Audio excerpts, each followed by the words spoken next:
Oh, I always forget to do that intro thing. To show us, you always like to show us before. Whoops.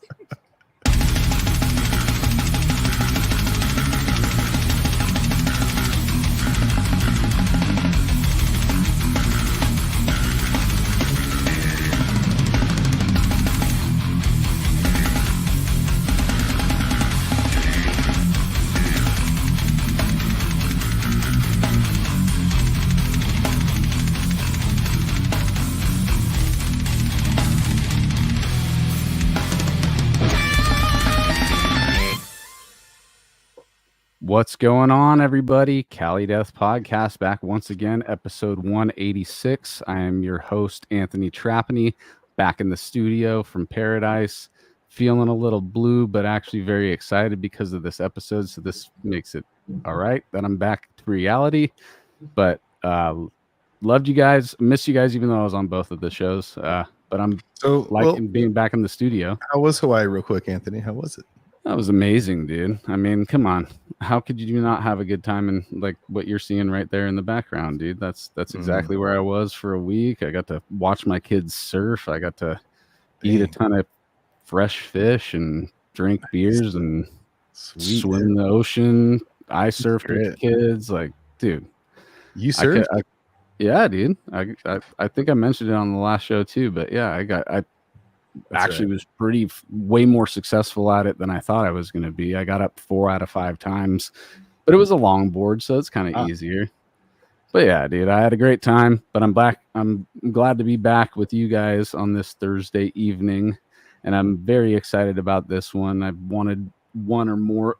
Actually, I want all the members on eventually, but Steve was somebody I contacted, and he hit me back right away. We got Steve Blanco from Imperial Triumphant with us tonight. What up, dude? What's going on, guys? How you doing? Good, man. Definitely good. Now that we're here, thank you so much for giving us your time. I'm a big fan, and I've been a fan for a while. We'll talk about, the whole story and everything. We'll get into that soon. But yeah, just thank you so much, Steve. My pleasure. It's kind of hard, with the East Coast and different time zones of whether or not people's schedules might line up. So yeah, it's awesome that we can do this, dude. Oh, we're going to miss, got Casey with me, resident homie, Casey Howard.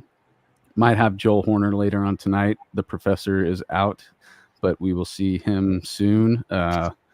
Yeah, dude. Let's pop into some plugs real quick. BattleforgeCoffee.com. Where was it? It was up in the beginning. Now it's not there anymore. Looking for it. Hey, you can there it is, dude. BattleforgeCoffee.com. That's the most brutal, technical death metal coffee you could buy, dude. It's made by the guy or sold by the guys in Deeds of Flesh, hooked up with a sick roaster. They make good coffee. They got good merch. And want you guys to go support the homies over there.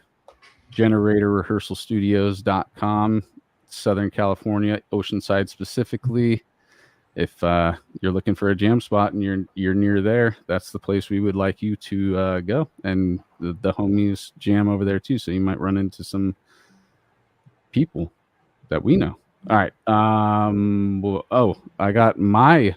Wait, yeah, we always do it live, twitch.tv/Cali Death Podcast, CaliDeathPodcast.BigCartel.com, couple t-shirts there. We're also live on YouTube every Thursday. And, oh, man, I got to plug my own shit. All right, Texas Domination Festival. That is the last weekend of September. Should have the dates offhand right now, but my band, Severed Savior, is headlining the third day. And it is our first big shebang back in the scene, and I'm really excited to play those songs. They're always super fun to play live, and I love those dudes, so being on stage with them will be rad, and I can't wait to see all y'all that are coming out. I'll be there. Hopefully, I want to be there all 3 days because I want to possibly do some Cali Death podcast related stuff too, so we'll have some ideas floating around. Maybe I'll be there all weekend, but if not, I'll tell you when I'm going to be there. All right. That's it for me. Casey, you got anything else? Pay my taxes. Pay your taxes, people. I don't know. All right, Steve, where do you want people to go for Steve Blanco related stuff? You got your own website, or you just use the socials? Yeah, I got a bunch of stuff. I have steveblanco.com because many years ago, good friends of mine made me buy that URL and said I was going to need it one day. Nice.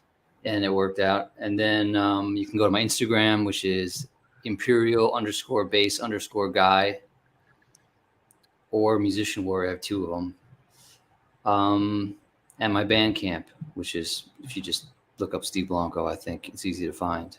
Right. And like we were saying pre-pod, that's where you'll go to find all your solo stuff. And I had a great time listening to everything that's on your Bandcamp. And you just dropped a new solo ambient project.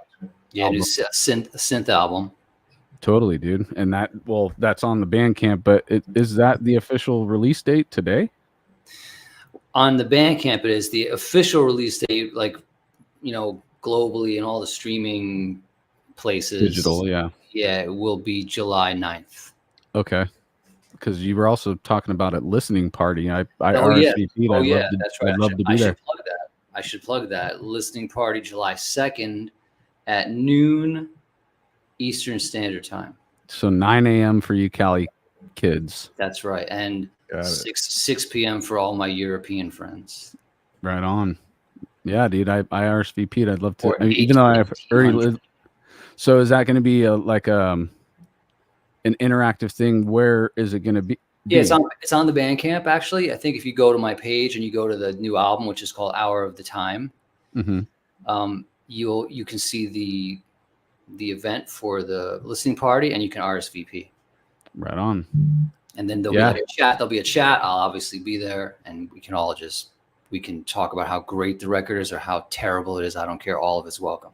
Well, I've had a once through on it today, and I will say that what I was thinking, it sounds like the soundtrack of me as an astronaut, and I just got untethered from the shuttle, and I have like 40 more minutes to live on oxygen. That's sick. And that's what the soundtrack to that POV would be for.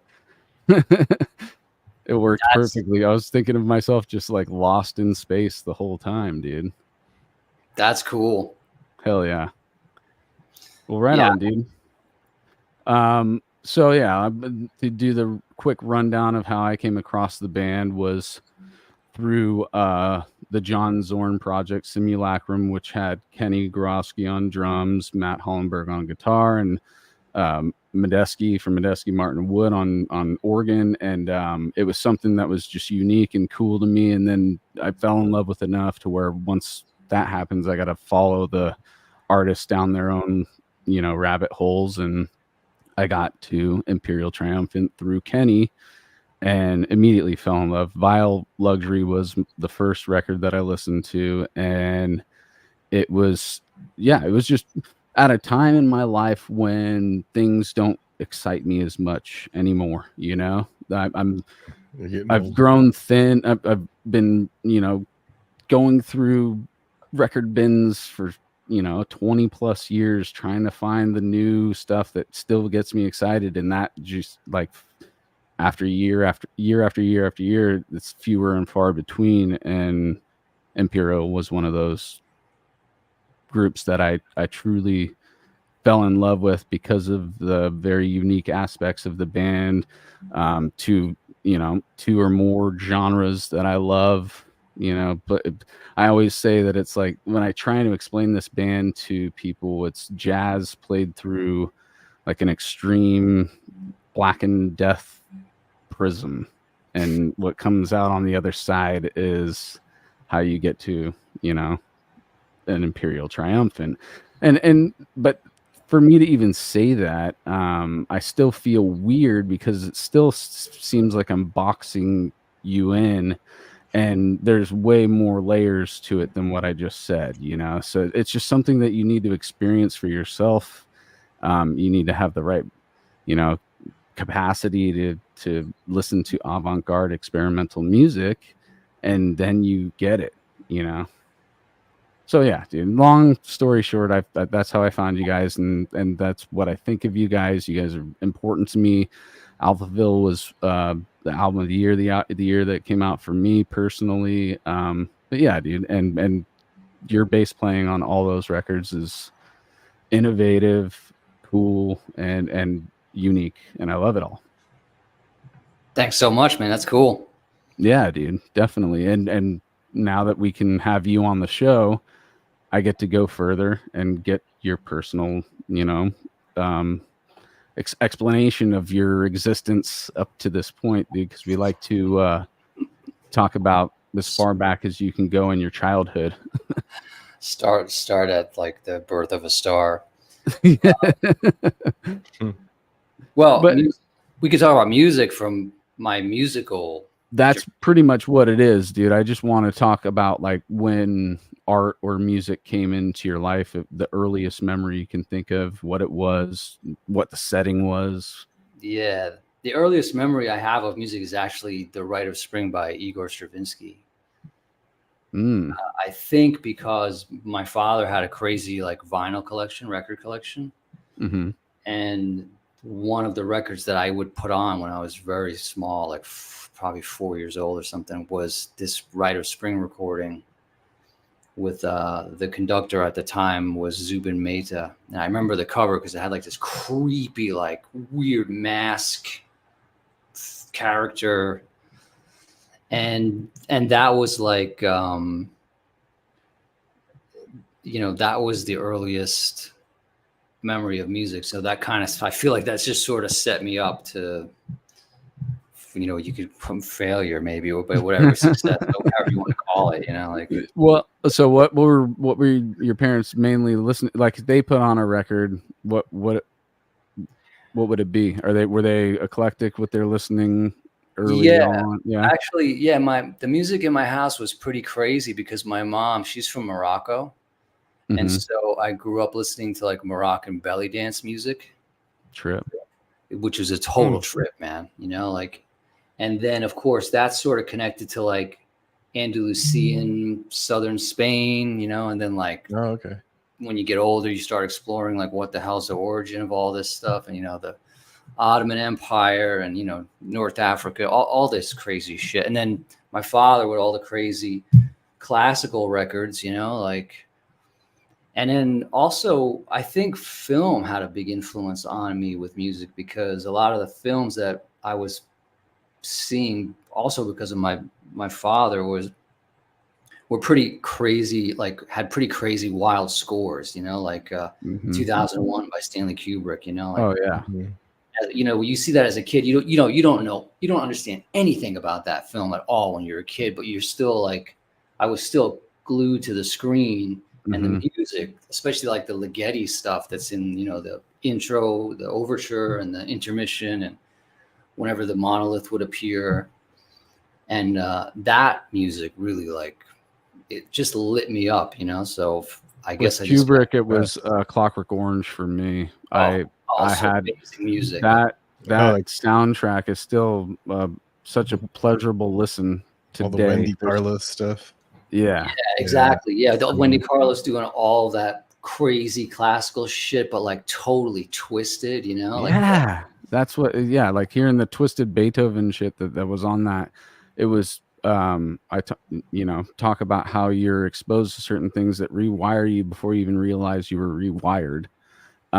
That's where I think my origin. Well, I mean, A Clockwork Orange still came a little bit later, but it's definitely film, like audio visual relationships are much more important to the experience than you realize at a young age. But you are being, you're getting a data dump as you're watching these beautiful films, the beautiful visual aspects, and then the layer of the soundtrack behind it, and them nailing it with marrying the two.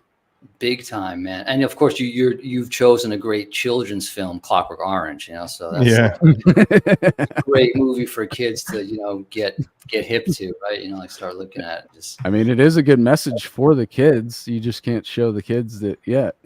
Exactly. But the music, it's funny. The music still, even like to this day, I still love the music from that movie. Mm-hmm. Yeah.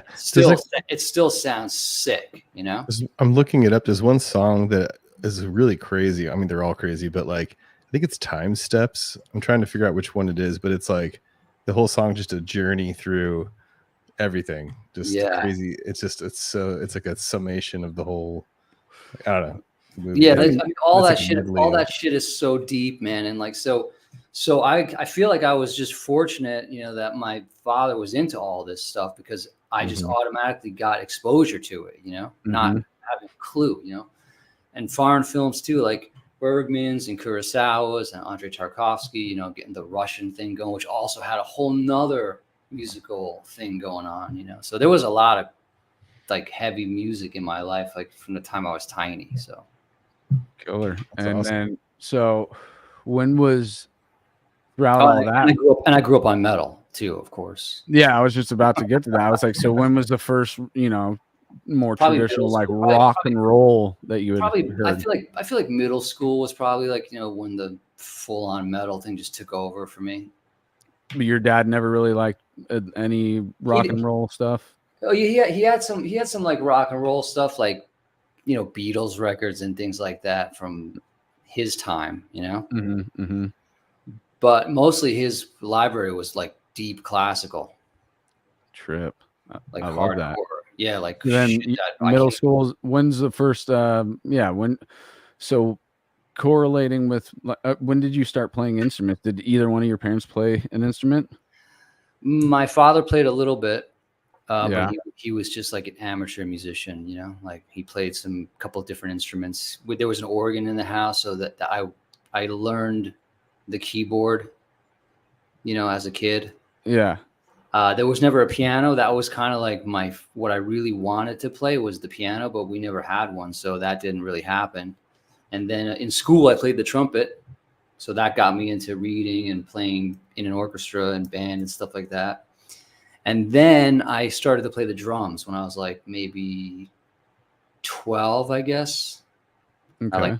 I begged my mom for a little drum set, and she got it for me. And then I just started jamming. Next thing I know, I got dudes at my house making tons of noise in my parents' house. And you said it was I don't know if you said it on the air, but it was a suburb of New York you were growing up in? That's right. I grew up in West Nyack, New York, which is basically on the Hudson River, just north of the city. Right on. And all right, so you get the drum set. What's the first beat you wanted to play? I was just playing straight up 4/4 beats, Yeah. Just like the 4/4 time, the time signature of the free world, as I like to say, Totally. And yeah, the drums really is probably what I took the most seriously for a long time. I played drums until I was like 20. Wow. So playing drums, where you guys had a basement or something that you were playing my in? parents had a basement, and then I had a bunch of bands. I just kept making bands and joining bands and doing like battle of the bands in high school or playing local shows at bars and all kinds of rock bands. And that was really my first, I guess, music education in like the real sense, Was your parents' house the main jam spot for all those projects? It was. The drums? Yeah. It was because my parents were willing to put up with it. Right. But dude, bless your parents for that, because I know quite a few bands that had the similar situation, and you guys had more time and comfort to hone your craft and not get into stupid shit. You're dude at home and grinding. I'm super grateful for the whole thing, man, because I've been living in New York City for about 25 years, and that kind of thing does not exist in a big city. It just doesn't exist. You cannot do that.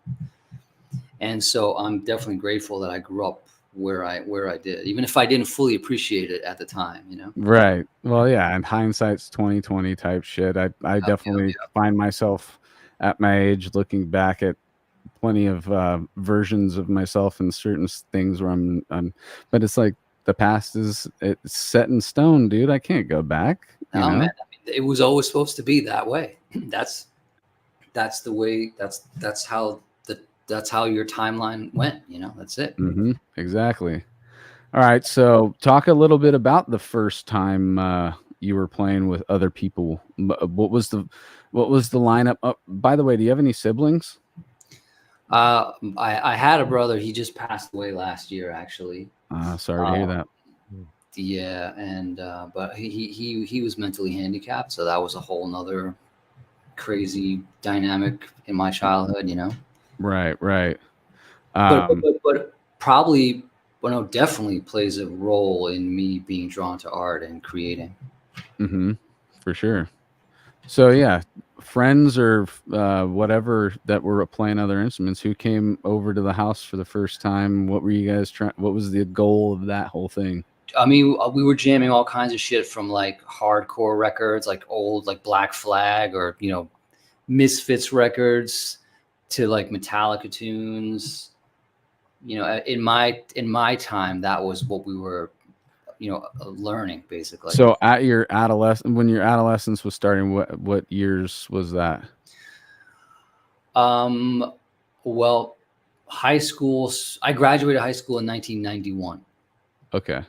So put that into the timeline. Yeah. So like my first 86, concert, 87. Yeah, my first concert was Metallica opening for Ozzy Osbourne. Nice. As a kid, and just being like completely had my mind blown. That's so cool. And one of the few times I wish I was older. Who chaperoned? Did any adults come with you? Or did you just get dropped off? No, man, I went with my older friends, and it was just like insane. Sick, dude. Yeah. I graduated in 2001, so you're exactly 10 years older than me. Was it New York City proper that they were playing in? Yeah, it was always like, you know, Madison Square Garden, or you know, one of the arenas in Jersey, like, you know, somewhere in the metro area. How long would it take you to get from your home into the downtown area of New York? If we were driving, you know, if there was no traffic, like at night, it's like probably a 35-minute drive. Oh, okay. It's not bad. No, it's all close. It's just, it's such a mess, the New York metro area, that you can't really get anywhere, you know? Right. Yeah, because I'm right outside of San Francisco, so 20-25 minutes was the difference. But were there other cool, like, smaller venues? Like, what was the like the first dive venue where the underground shit was happening? Where did you like locally, you mean? Yeah. Well, okay, so let's just take it. But before we get to that, sorry, I am kind of fast forwarding. When did with those friends? How did you get in touch with metal? Like, who fed it to you? Was it these friends that took you to that concert? They were definitely part of it. Like my older friends, you know, like dudes. Or did you discover metal on your own? It was really a combination, man. Like, I mean, I can't even remember exactly all the variables that led to things. I remember like an Yngwie Malmsteen record played a big part in it somehow, you know, like, and it's funny because I feel like me and the guys, we talk about this shit all the time, and my friends, like whenever we're like in Europe, because they're so into power metal, right? And it's like hard to picture any of that music even existing without Yngwie. It's weird, man. Like now, all these years later, you know. Right. But there was like a bunch of different records, and you know, we used to just basically give each other cassettes, mixtapes. Yeah, we made mixtapes, or even actual, like we would buy a cassette, like someone would buy like Master of Puppets, let's say, or something, or Rain and Blood, and then we would give it to another friend, and then you take a record or tape that I just bought, and then we would like get into the albums that way. It was really grassroots. Yeah, we were just one generation further where it was CDs, but I remember making tapes when I was really young too. Man. I mean, I was like sort of in the transition from tapes to CDs, you know. But yeah, and I started with tapes and quickly got into CDRs. But yeah, that's the whole thing. I'd go to these guys' house and I'd come home with a stack of new shit to come home and listen to, dude. Exactly. It was so different than, you know, using the glass box, because now you have access to everything just like that. Instantly. Yep. And it's like I don't know, like part of me, I don't care, things change and that's how it goes and it's all good. But then part of me feels like there's a little value lost in the different way we used to have to go and find our music and stuff. I don't know. And maybe that plays into what I was talking about in the beginning, where it's fewer and far between where I, get excited about certain things, because maybe there is all the stuff that I do come across that I do like. I'm losing that one extra layer of value to it. We're coming across it organically on a dig, even virtually, going into the internet and digging. It's still kind of crate digging, but the excitement of finding something in a crate is something about it is just different, or a friend, listening to something together and feeling the energy of everybody listening to it. And that also impacts that band or album. Something we never talk about real quick is kind of like also the experience of just going to a record store and or like a used section or a used store and like searching through vinyls or whatever, and then just like finding nothing, dude, and just being like, I'm going home, like there's nothing today. Remember that? Exactly. Nope, that does not happen today, right? It's like, I don't know. I think it's like the instant gratification. Instant gratification isn't there. It's like, I think pluses and minuses. It's like now it's more convenient. Like I can hear anything I want at any time, like any moment. I can put whatever I want to hear on, and I can find more shit. Like, I mean, I get exposed to way more stuff now because it's like, oh, if you like this, we'll check out Robert Schroeder or check out, all these like German dudes that keep going on forever, like, like in the 70s and stuff. And I love all that. And I just like, I didn't even know about this. Like no one ever told me. It's like the only reason I ever heard about Tangerine Dream is because my buddy was like, hey, you like what's it called? Kraftwerk. And I'm like, yeah. And he's like, oh, you should listen to Tangerine Dream, and I was just like, oh, I would have never known, but now. Right. So it's like pluses and minuses. I don't know, but yeah. There's there's definitely pluses and minuses, and it's just like the whole album experience I feel like is different, and I'm not even I don't say any of this like I'm saying you're not soapboxing it. I'm not saying it's terrible, like things evolve, things shift, transition, how they do, of course. I mean, if we look at the historical timeline of anything, it's like crazy to look at all the shifts that happen, and things do seem to speed up exponentially, with technology being such a deflationary force in civilization. There's just no way around it, right?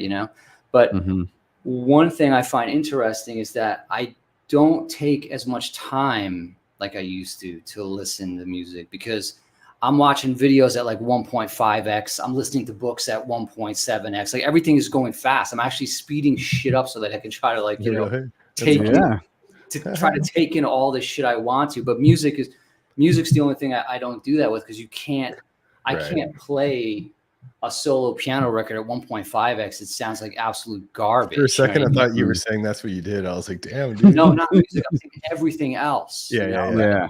Every YouTube video, every book on Audible, whatever the hell, any deep dive I'm going in, I'm trying to get as much information as fast as I can. Yeah, dude. Yeah, I mean, maybe it shows a deeper level of respect of that specific art, I guess, which is music, and knowing that there's no cheating.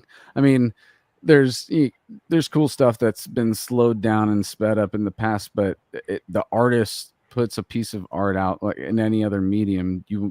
The artist has a way they want you to experience it. So it would be a fuck you to the artist to listen to their album at 1.5 speed, and experience and say you're experiencing this in the way that it's supposed to be. What if a band put something out like to be meant to be listened to at like 2 or 3? That could be a sick idea, though. That could be sick. Actually, I'm open to that.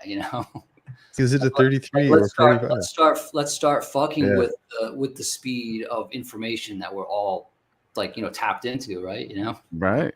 It's like, and then if you didn't tell people what was the original speed, like there is no original speed, like it's just irrelevant, like that would be weird, because it's like if you're listening to something sped up or slowed down from the original speed, then it's a reference to that, right? But like if it's just like there's no way to know, like it's like it's a complete mystery, like try to figure it out, and people have like theories like this one's the original speed. Because actually, it's funny that you say that, because my good friend Colin Marston, who's plays in Gore Guts, and he's we love Colin. You guys know him, yeah? Okay, yeah. And he's fucking awesome. But he's got a turntable like in his kitchen in the old studio. That's, by the way, now no longer around anymore. But the studio where we just wrapped up our most recent album was the last recording ever made at his studio. Oh, and wow. Yeah, it was pretty heavy actually. But so he has a turntable that can play really slow speeds. And so like if we're taking a break from recording or whatever, and we're like just chilling in the kitchen with like a coffee or something, we'll just put on a record and play it really slow. And I love that. Yeah, and what's crazy is that we get really into it, like it's like a whole that's cool. It's like a whole new way to hear this record that I just recently brought up on a show, and I'll drop it again, Jolene by Dolly Parton at a third of the speed or whatever it is. Sounds like that's great. Sick. It sounds like a sick folk song, dude. Right. It's like an up tempo kind of. It's still up tempo, but it's definitely, you should check it out after this. I'm gonna do that. Something like that would be really interesting too, because then you're gonna hear like the nuance of the player because all those musicians were all so good on those recordings, right? And those recordings were so good. So like, I bet the nuance of their feel is probably its own cool thing to check out. That's a good point. Yeah. I was going to say real quick, I just had a dorky idea. Like, what if you had a song that was recorded, say, as an example, at 3 different tempos, and certain instruments were recorded in real time at the different tempos? So you're like, well, let's just say it's like 100, 150, and 200 beats a minute. And you're like, well, the guitars were recorded in real time at 100 beats a minute. The drums were recorded at 150. Vocals are kind of at 200. And so like there's never like a tempo where it's actually everything's in real time. Everything's or it's like as it was originally recorded, at least. This sounds like we're making a new genre. I think we should do a project, guys. I think it should be written. I think all this should be documented. Well, get Colin in it too. It's being archived right now in real time. Colin would probably be totally down. Mm-hmm. Hell yeah, dude. What are we gonna call it? I guess we don't need to figure that out now. Yeah, we could. I'm sure Kenny and Zach would be down too, because like we get into all kinds of weird shit these days because we've listened to so much goddamn music. It's like, right. Dude, that sounds fun, dude. And that's those types of projects. Can I give you one more example? Can I give you one more example? So one time years ago on one of our early tours, we were in the van. I forget who was driving, and we were listening to this jazz record that we all like called Nefertiti by Miles Davis. And love it. Yeah, it's like probably if I had to pick like a favorite jazz record of all time, I might have to pick that one. But anyway, we were listening to it, and what we did was we had it play. There was a CD player in the van, so we put the CD in the van, and then we played it on one of our phones also at the same time, but we started it like a couple beats later. Oh, what? And then we listened to the whole record like that.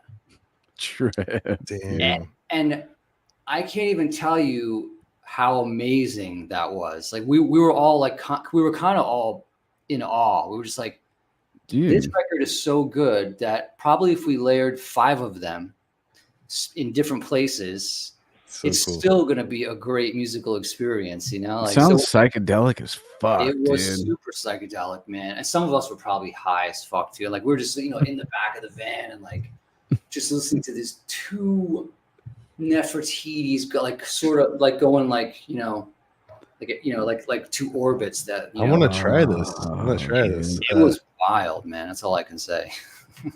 I fucking love that, dude. That sounds so rad. But that's that's like a something that I never would have done in 1989, right? Right.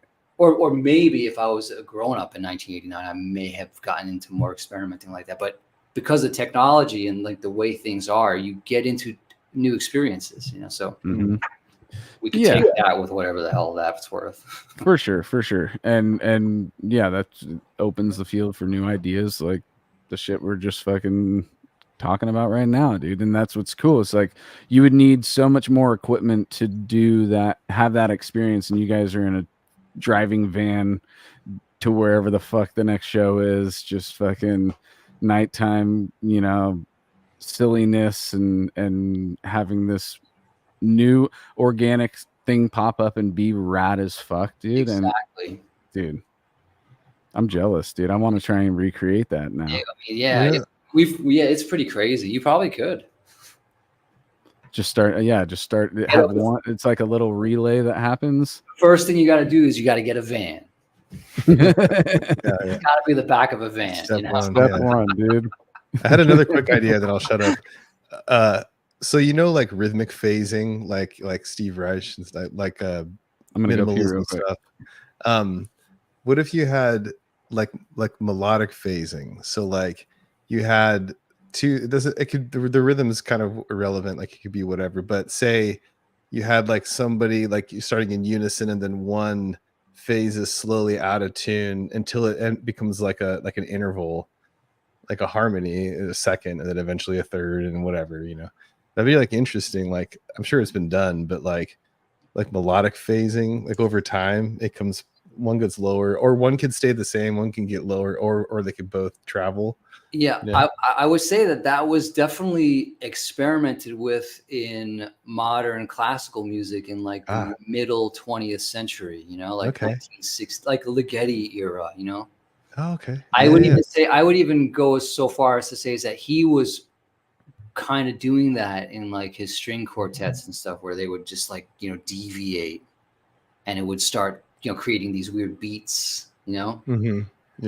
melodic phasing, exactly what you're describing, like and then of course with electronic instruments like synths, I mean that's really limitless, right? Yeah, and you could do it like in like perfect sequence, like you could like program it to be. You could design it exactly how Casey imagines it. Right, exactly, yeah, to a T. Like that's some crazy shit. The crazy shit though is like with the rhythmic phasing stuff, like the Steve Reich, like doing it, or even Philip Glass and those guys, but like doing it live, and then they like perform it like perfect phasing. You gotta learn it that way. Yeah, exactly. Do you know about this, Anthony? Are you familiar with this? So that's like minimalism stuff, Steve Reich. Yeah, I've heard of minimalism. Terry Riley and like Philip Glass is also that. I remember you showing me some Philip Glass is like he's kind of like the big star of all that stuff. Yeah, like Scottsy or whatever, however you say it, whatever. That shit's sick though, man. Yeah. Have you seen that movie, Anthony? That crazy. What? That is worth a view. It's worth. Which one is it? What's it called? Koyaanisqatsi. Okay. Yeah. All right. It's like his music over this like crazy like art shit and like photography and stuff, right? It's actually a crazy concept. The film. It's a whole deep concept of like trying to remove us from the experience of civilization that we're in by looking at it sped up. Wow. Interesting. And it has something to do with like some crazy American Indian perception of things. That's where the word Koyaanisqatsi. Oh, right. Okay, that's right. And I can't remember. It's been a long time since I watched that, but it's definitely and Philip's music in that might be the sickest shit he ever wrote. Yeah, it's so good. All right, I definitely need to check it out. But you should check out the Kronos Quartet, who does was it electric guitar phase or something? It's like whatever the timing is, and it's like they phase out. So like phasing is like one gets off time, like your turn signal with the music, like when you're sitting at a light, and then the turn signal kind of just like on, and then it's not on, and then eventually it's on again because that light's taken forever, and then you're back on. Yeah, it's basically like a polyrhythm, So if somebody's playing in 5 and then somebody else is playing in 4, it's gonna every so often it's gonna come back around and line up, and then but it's gonna like be 20. Yeah, whatever it might be, but it's gonna be off, during the cycle, right? But there's these weird little like in betweens until it gets to those, like, so it's like exactly it's like linear. Yeah, 4 against 5 is that's too simple. It has to be like longer spaces to do what Casey's talking about. It's so, like you got syncopation, and then you got polyrhythms, and then you got phasing. You know, they're like 3 different things that are kind of similar, but they're not. You know. Yep. And going back to the soundtracks and how they work perfectly with movies, you brought up Kronos Quartet, The Fountain, guys. Darren Aronofsky's The Fountain. That is one killer audio visual experience. Kronos Quartet murders it. It works throughout the whole entire film, plus all the shit. So if you haven't seen that, that's pretty cool. Yeah, I mean, when the music is great, I mean, bad score can be bad film, you know? Right. Totally. What's a bad score? Not not to call anybody out, like, but I'm just curious, like, what do you consider? Well, there was bad score. There was this film I think from the 1980s or 1990s called Witness with Harrison Ford, and it was like, like an exploration into like Amish country, but from a city police officer guy from New York, like a. Yeah. It could have been good, but I couldn't stand the music. Really? Yeah, I guess. TV shows have a lot of terrible scores, I guess. Like throughout the 90s and stuff, they're just like, ugh, it's like cheesiest shit I've ever. Like Friends and shit like that. Yeah. Yeah. Well, but yeah. But, then again, it's in the eye of the beholder. Like, that's just me saying that. I'm sure I have friends and colleagues, and there's probably even people listening that might even know that might think that the score for the film Witness is the greatest score of all time. Dude, they just did a thing. I forgot. I wanted to go. I think it's like happening tonight or something, or it's really soon. But there was like an orchestra in San Diego performing Batman from 1989 live, like, and it's like got the video behind it, and like the little ad they posted was like. That's Danny Elfman. Yeah, totally. And it's like the scene where he's like driving with like Kim Basinger's in the car, and it's just that shit's sick. I remember that shit. Yeah, just like it's like, whoa, man, that would be. I went to a performance in New York of the film There Will Be Blood, P.T. Anderson's film. Oh wow! But with a live score. Yes, they played the score, which is written by Johnny Greenwood from Radiohead. And he was also there playing in the orchestra, playing Fender Rhodes. And that was pretty sick. That sounds great. Yeah. I would love to experience a movie with the orchestra playing the soundtrack. It's pretty amazing, man, because it's like the whole time I'm just thinking like, there's no way they're going to keep this shit lined up. Like, how are they going to do this? But it's like, it was perfect. How do they do? I wonder how they do that. Do they have click tracks? Like, how do they line it up? I mean, obviously they do that.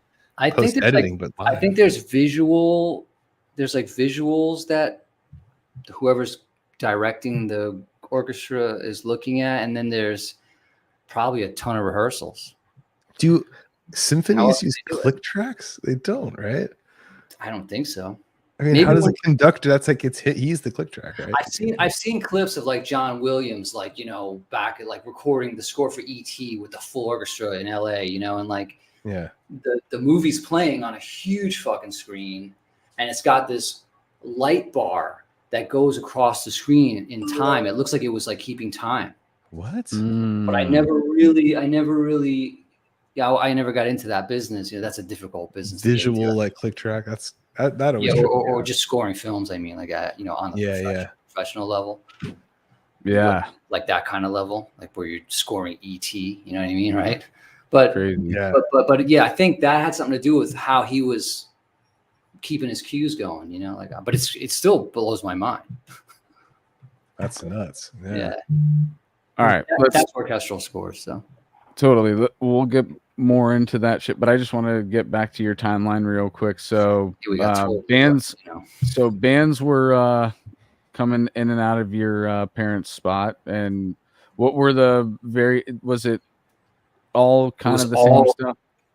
It was all guitar driven, heavy rock and metal, basically. And like all my friends played guitar. Everybody played. In fact, I played the drums because all my friends played guitar.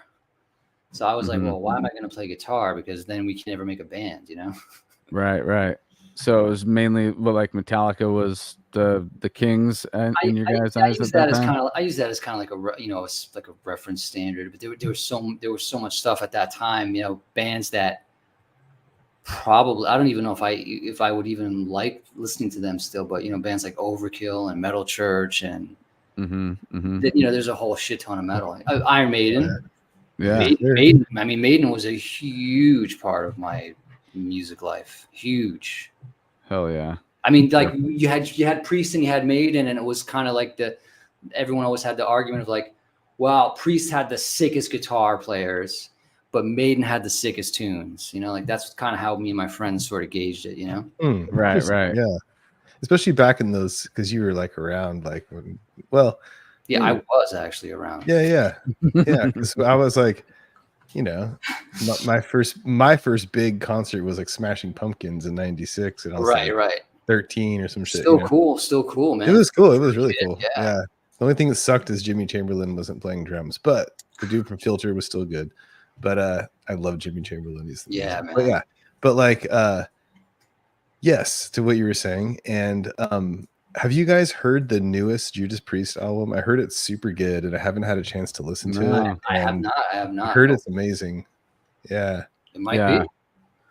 I'm in that same place like Steve. It's hard for me to find time to sit, because I always want to devote both my ears and no other distractions to an album, and I want to listen to it all the way through. That's kind of my like respect to the artist, respect to how I always have done it, and so finding those chunks of time, it's harder now as a father of 3, working 45 hours, 50 hours a week, blah blah blah,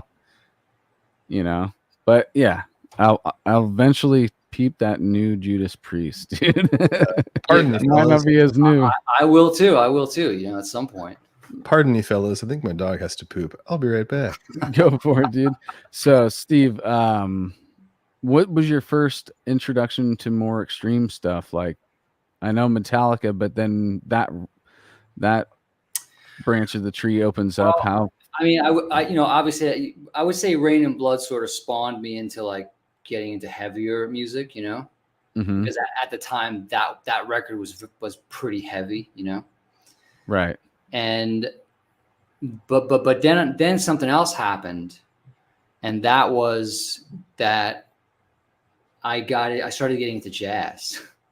Yeah. So I got like totally fucked and sidetracked by like a whole nother, I was listening to this music. It was on the radio back then, like this jazz station in New York. WBGO was called, and it was like, they played this music and, all these old records, and my mind, I couldn't stop. Like, I didn't understand it when I first started hearing it, like, as a teenager, right. But I wanted to figure out the puzzle, like that's the only way I can explain it. I was just like, I gotta fucking know what the hell these guys are playing, how the hell this shit works. Yeah. And then that sort of took me out of the rock band thing, and then something else happened at the same time. So then my parents moved. They moved to Florida actually when I was 18. So then I was kind of like, oh fuck, what do I do now? So I was just basically working a bunch of jobs and just living in rooms in people's houses and stuff, like renting rooms and shit. And I couldn't play the drums anywhere because I didn't really have any place to make noise anymore, Right. And so I started looking for a new solution to keeping my musical calling, whatever, because I don't think we make music. I think it exists already in the universe, like electricity. Right. But we harness it somehow, and some of us get more in tune with it than others, in our lives or whatever. It's very Lynchian. It's very Lynchian idea. Yeah. The unified field where we're antennas. I totally felt like catching ideas is a great way to explain what the process of getting an idea and then following it through, and then it being what you truly feel it should have been, and there's so many times that I've just wasn't even thinking about this, gotta write it down right now, whatever it's going to be.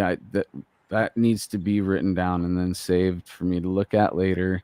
Maybe it's a seed to something great, and I don't feel I don't feel like it came from me because it just like popped in my brain.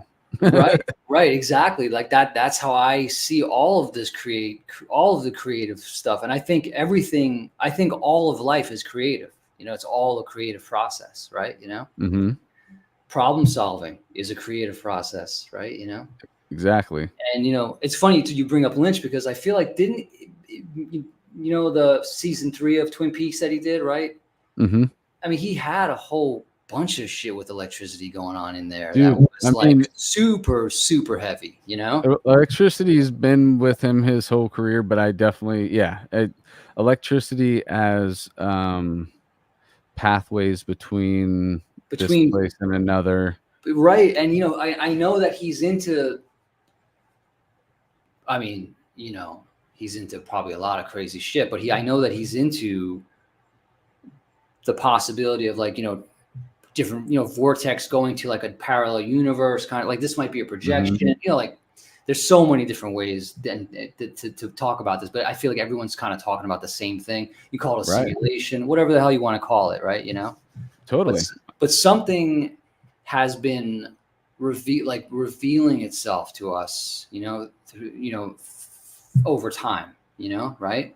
Because I get into these conversations about this kind of shit with people like out of nowhere, like all of a sudden, and why are we having that conversation, right? It is. It's a strange thing. I believe in, synchronicities. I believe in exactly. I like to follow those when they happen, even if it's something as mundane as, thinking a name of someone as you see it on a billboard passing you. You're thinking at the same moment, But that's a connection, man. That's a connection. You can't say it's not, right? And even if it is, it's some kind of a placebo thing. It at least gives me the positive energy that makes me want to keep connecting with the thing, the matrix, the fucking unified field, the muse, whatever you want to call it. Exactly. And so taking this back to music, because music is certainly like that, like people like Pythagoras were so obsessed with it because it seemed like a mystical force or like magic, right? It still seems like that to me. And I've been doing it I've been making music my entire life, Oh, dude, just to go into the realm that I think it happens so often is improv and jam spaces where brilliant things come out of just melding energies between multiple like-minded creative individuals. If that happens in one small space, at some point that energy is going to meet, like we were just talking about the syncopation of things earlier. At some point they're going to meet, and something's possibly could be great out of that one what's the singularity? It's like a singularity moment. Exactly. A small singularity moment for something to be created out of, being 4 antennas in one room tapping into the same streams. And yeah, man, I mean, like if you've ever seen an Andrei Tarkovsky film, like every single one of his films is basically the closest thing I've ever seen anybody get to trying to describe consciousness.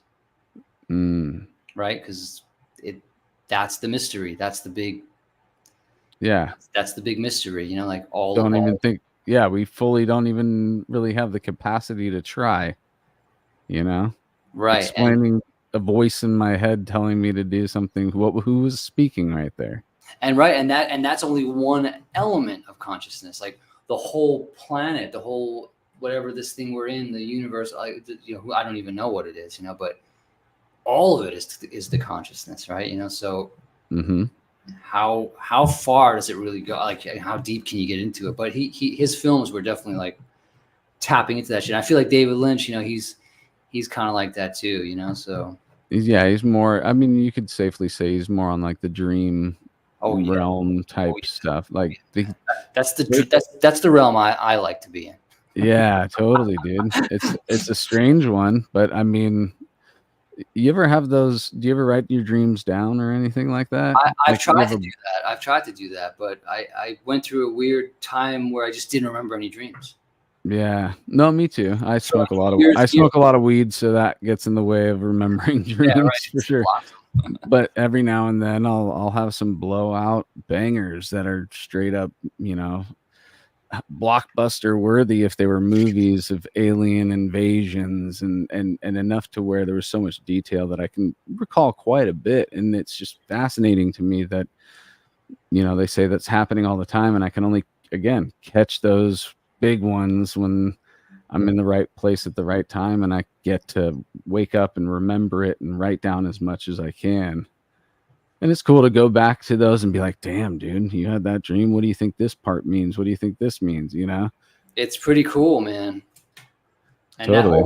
that whole world of, you know, to be in, I mean, that's what was basically the main inspiration for even my synth album. I'm not even trying to plug it. It just happens to be related to this, but plug it all you want, dude. Yeah. But I mean, that the inspiration is very much like, it's very mystical. Very much a lot of mysticism and a lot of, like, you know, ancient ideas and, you know, texts from, like, you know, like the Himalayas, or, you know, like a lot of old ideas that are very much relevant to this day, you know, but sort of hidden in the mainstream, you know, like, I don't know if it's deliberate or not. That's another kind of conversation we could have, but I'm sure it is. But definitely, yeah, it probably is. But there's a monopoly. Yeah, you know, I just think, like, getting our minds charged up and being, you know, to the electricity that you know that you were alluding to before. Like, you know, I feel like that's the goal, man. You know, like, what charges us up? You know, what lights you up what record you put on, it lights you up. You know, like, it happens, right? You know, right? Exactly, dude. And that's a feeling that we're all constantly chasing. Yeah. And it's a great experience when it happens, you know, and I'm grateful for it, because not everybody can have that charge. Not people are close enough to the grid to catch that charge. You know what I'm saying? I do know what you're saying, man. I mean, I feel like I'm just, like, too close to the grid all the time, but, you know, fuck whatever. That's how it is, you know. That's where I've gone. That's the point I've reached, you know. But real quick, just to wrap up this time, and then we can talk about more fun stuff. So then what happened was, the solution that I came up with was, like, to switch to piano. So then I started studying piano, but I started studying it, like, fucking religiously, because I was already, like, 22. Yeah. And which is, like, you know, everyone around me was like, dude, if you're going to play piano now, man, you got to do that shit from the time you're, like, 8, you know, you can't be starting when you're 22, you know, like, it was pretty discouraging, you know, like, right. But I sought out a teacher, this woman from Russia. I remember, you know, Madame Deutsch. She was so cool. She was, like, in her 70s. And I would go to her house, and she had, like, a picture of Tchaikovsky on the fucking wall, you know, and like, and that was a really deep experience for me, man. Like, I don't know where I would be, even if that didn't go that way, you know? So and then I just went deep in the piano. I ignored everybody because How long did you take lessons from her? I studied with her for, like, a year, I would say. Okay. And then I sort of had a couple different private teachers, and then I just enrolled myself into music conservatory at State University of New York at Purchase. And I was like, I'm just going to give this a try and see if I can do this shit, even though, like, I had no idea if I could, you know? Right. I just went for it, man. And they accepted me. I got into the program, and then I was just full on piano. So my point is just that was a diversion from all the metal, because now my head was just deep in this other world of jazz and classical and getting into which I back. I actually, just not to cut you off too long, but I wish I got into jazz earlier in life, because I think that although I can understand the language, you guys are way more fluent in the language of jazz than I can ever be, or unless I put my head down, but when am I going to do that? I got 3 kids, and I was going to say, man, you're just going to have to play all the records at 1.7x, I'm playing catch up just like you were with the piano. Everybody's telling you starting at 22. The thing is, anything is possible. I mean, I believe anything is possible at any time in this life, Yeah. But anyway, so that's what happened. And so then I got back, though, because then I added the bass to my life. And that took me into a whole nother place. And then a good friend of mine, this is coming to Imperial Triumphant now. I'm skipping a whole bunch of shit, but it doesn't matter. It's a crazy long ass journey that all of us have, crazy long journeys. And then, so I'm practicing bass, I'm playing bass for like maybe a year, but I always loved bass, and I'm also a piano player. So when you play the piano, you totally understand the function of bass, and you already are a bass player, right? And so I'm practicing the bass, and a friend of mine, he sends me a fucking ad, like a Craigslist ad, which I never answered a Craigslist ad for music ever. And he sends me this ad. It was an ad that Zach had placed, because Imperial Triumphant was going to go on its very first tour, and he had no band, basically. Fuck. Yeah. So, because Zach founded the project. He started the project. Yeah. And so he's really stayed focused on it, like he's been really good in that sense. Like he stayed focused on the damn thing from its inception, and it's been a difficult road for us. But anyway, and so he sends me this ad. He's like, dude, why don't you just join this band? Then you can just really play the bass. My friend talking, And I'm like, okay, I'll go, whatever, try out, play audition, whatever you want to call it, Yeah. And dude, the funniest thing is I learned a bunch of tunes. Zach and I kind of hit it off. He came over to my place, and we just played the tunes. And the next thing I know, I'm about to go on tour with Imperial Triumphant, who was a totally nobody at the time. Nobody knew who the fuck we were at all. Even as obscure as we are currently, we were really obscure back then. Right. And so then next thing, boom, I'm back into metal, and I'm just like consuming a ton of records again, just like high school. Were you guys rocking the masks from the beginning? No, man, that happened after. I was going to say, like, it was Zach like, okay, you're going on the road, you have to wear this every night.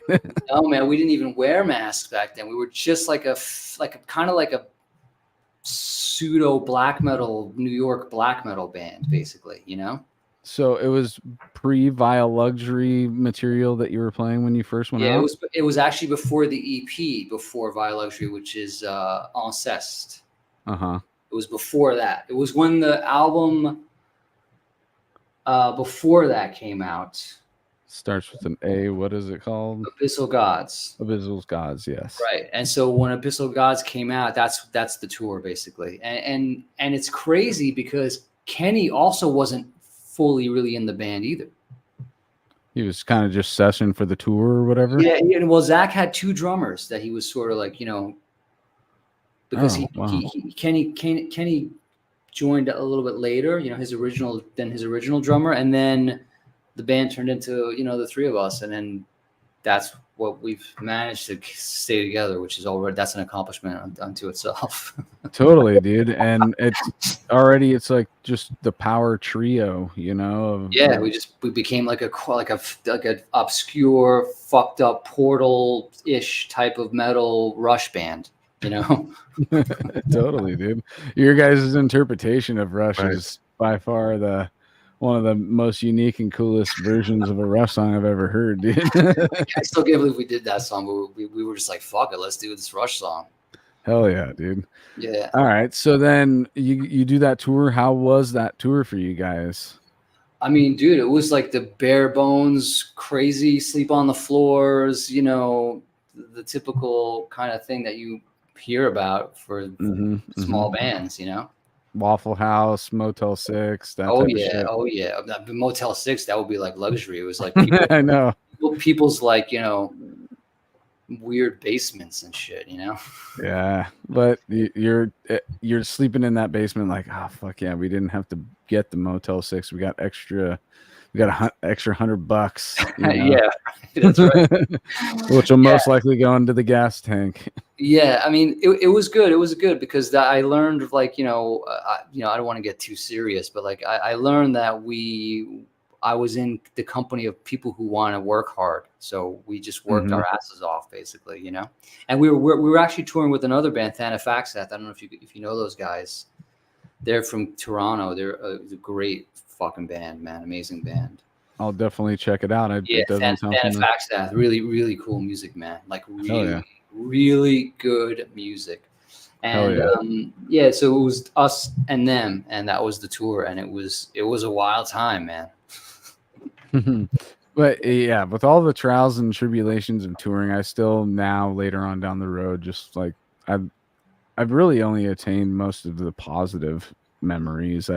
All the negative shit kind of just fell to the wayside. I kept the gems from all those touring years, because I stopped touring in 2012. You know, kids started happening, and it just wasn't a thing anymore. So yeah.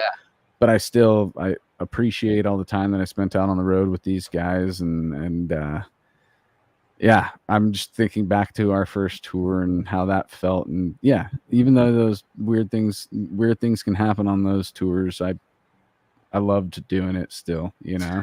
Dude, I mean, some of the greatest times, man, you know, like being out there in that weird time, suspended time thing, because you can't, there's nowhere else you can go. Every day is the same. It's like a military operation, so it's like your life becomes real kind of simple in a way, you know. And you have these incredible experiences in weird places on planet Earth. Yeah, I know. I noticed you.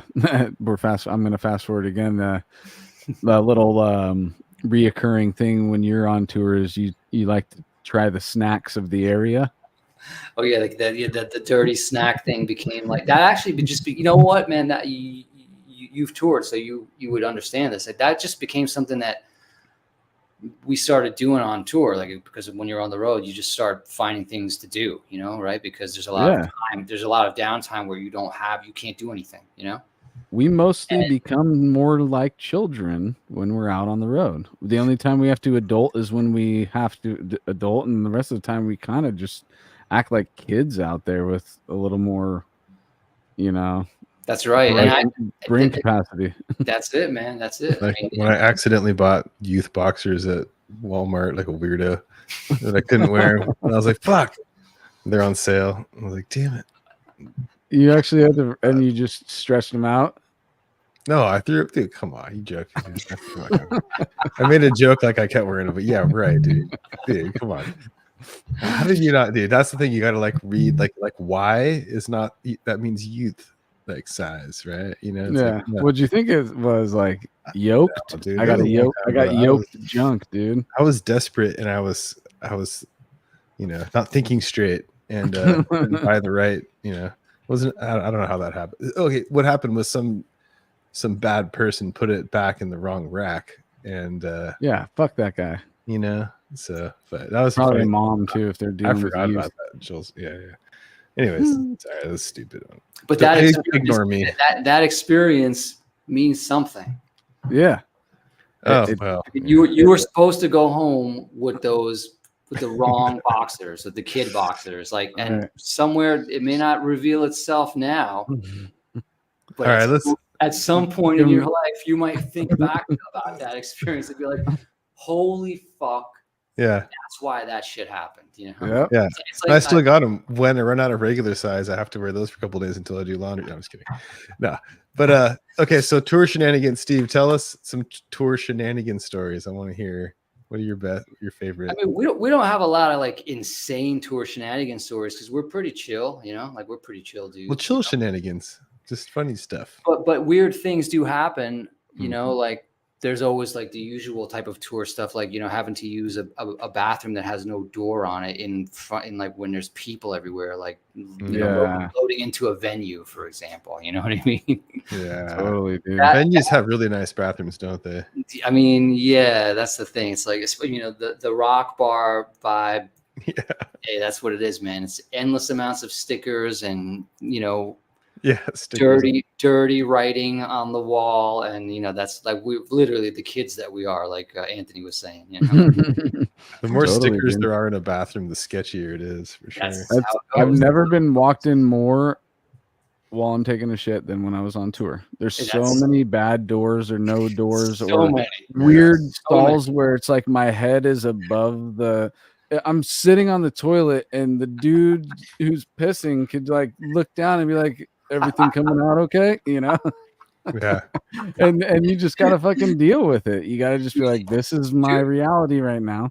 It's you just got to go. I chose this. I've selected this, and I'm experiencing this because this is a choice I made. You know, right?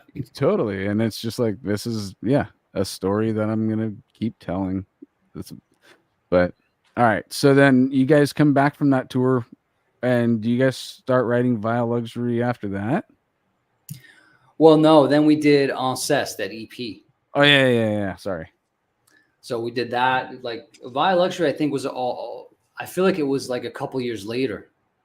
Okay, so did you tour that on that EP for a little bit too? We toured more. We did like these little tours, and you know, we were just trying to play shows in different places that weren't New York, because playing shows in New York is not great. You know, like I don't know, it might be like that for any band in their hometown, but since my hometown is NYC, I hate playing there. You know, and so and so we didn't want to like play there a lot. We wanted to be playing in other cities and other parts of the country, you know.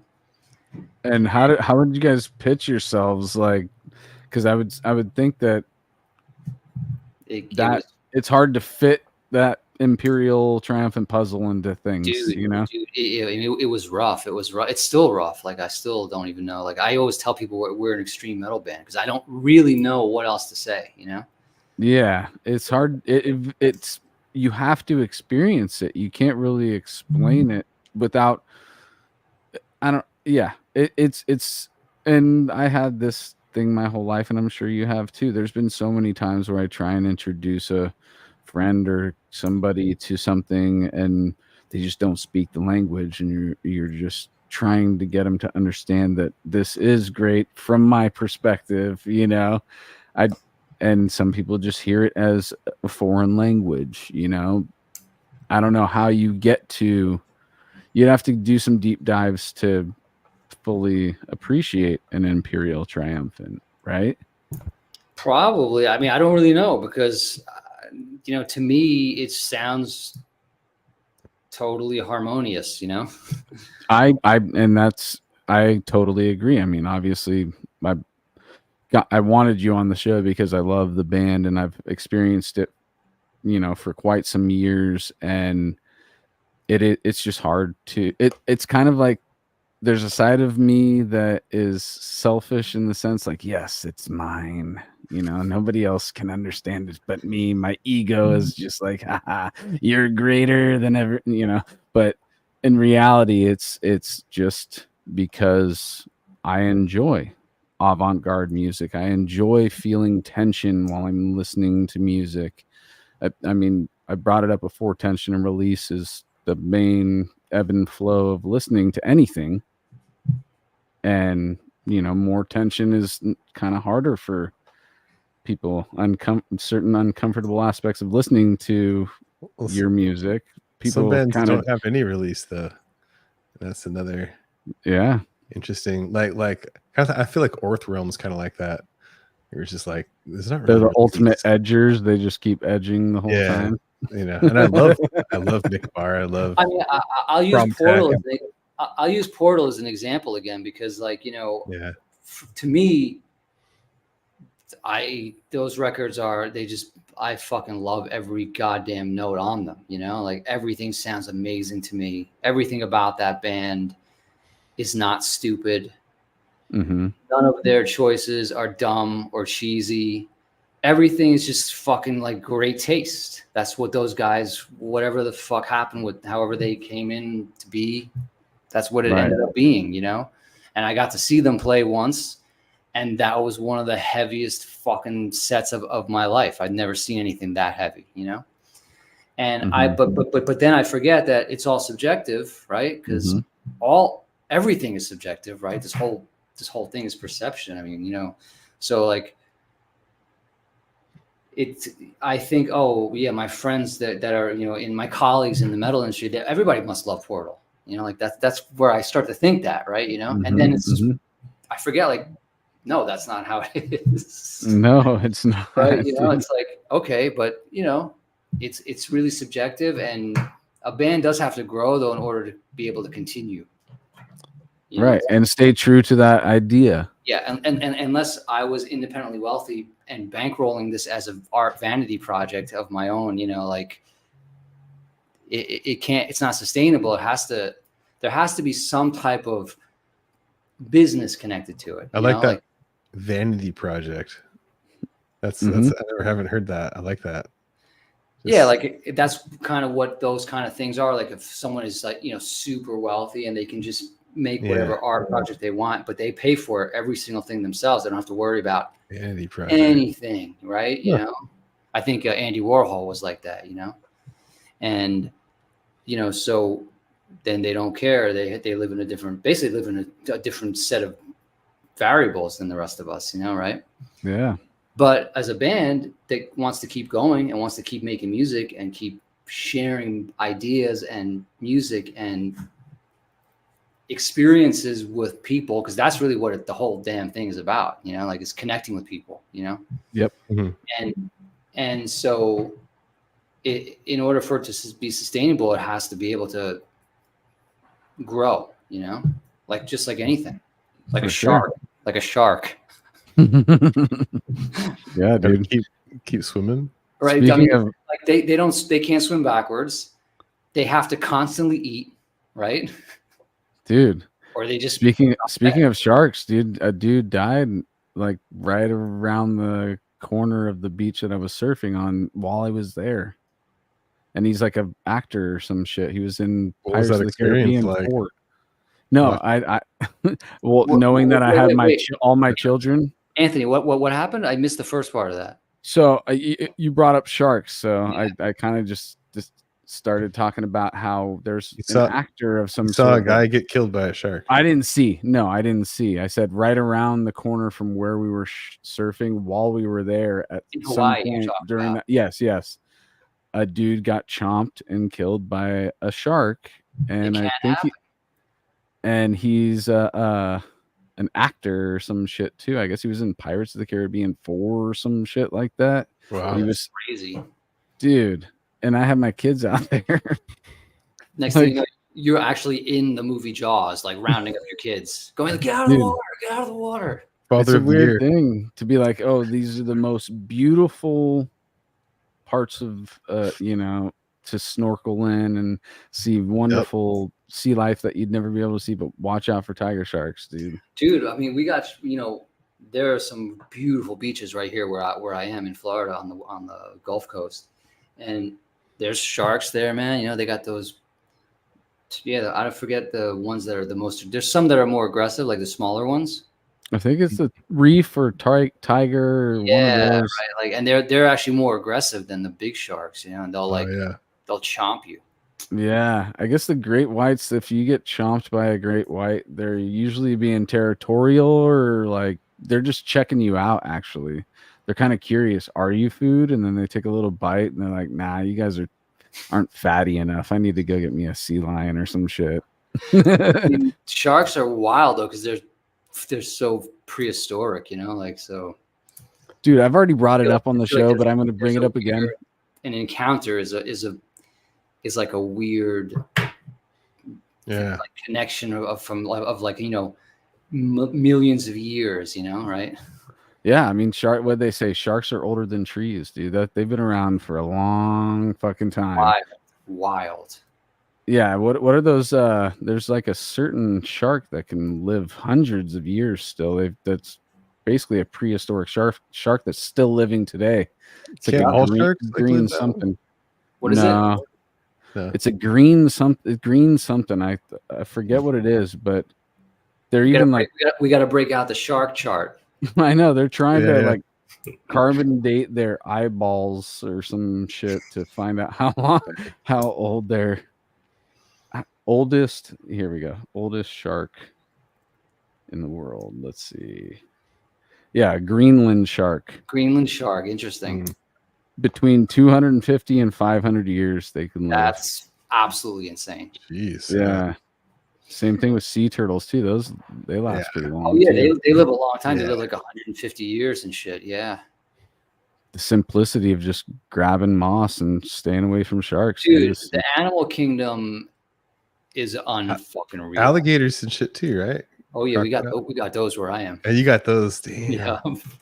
When you see one real, that's another. There's that thing again, that prehistoric like timeline shift thing when you encounter one. Like when you see an alligator, you're like, you stop and you go, what the fuck, man? You start hearing. Da, na, na, na, na. It's like you think like Ice Age animals and stuff, and then they're all extinct or whatever. And this like alligators, like the woolly dinosaur. Mammoth.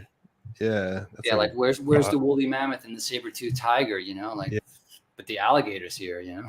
Well, the reason, of course, obviously, it's super obvious, but like the reason the sharks are still, it's just the comet hits and the sharks are just like, what, like whatever, like like sea turtles are fine. In the ocean. Yeah, man, they're in underwater. They're like, they're like, I don't know. You ever see the videos of the people fucking with gators or crocodiles, and then they get chomped hard, and you're just like, dude, those are the only like.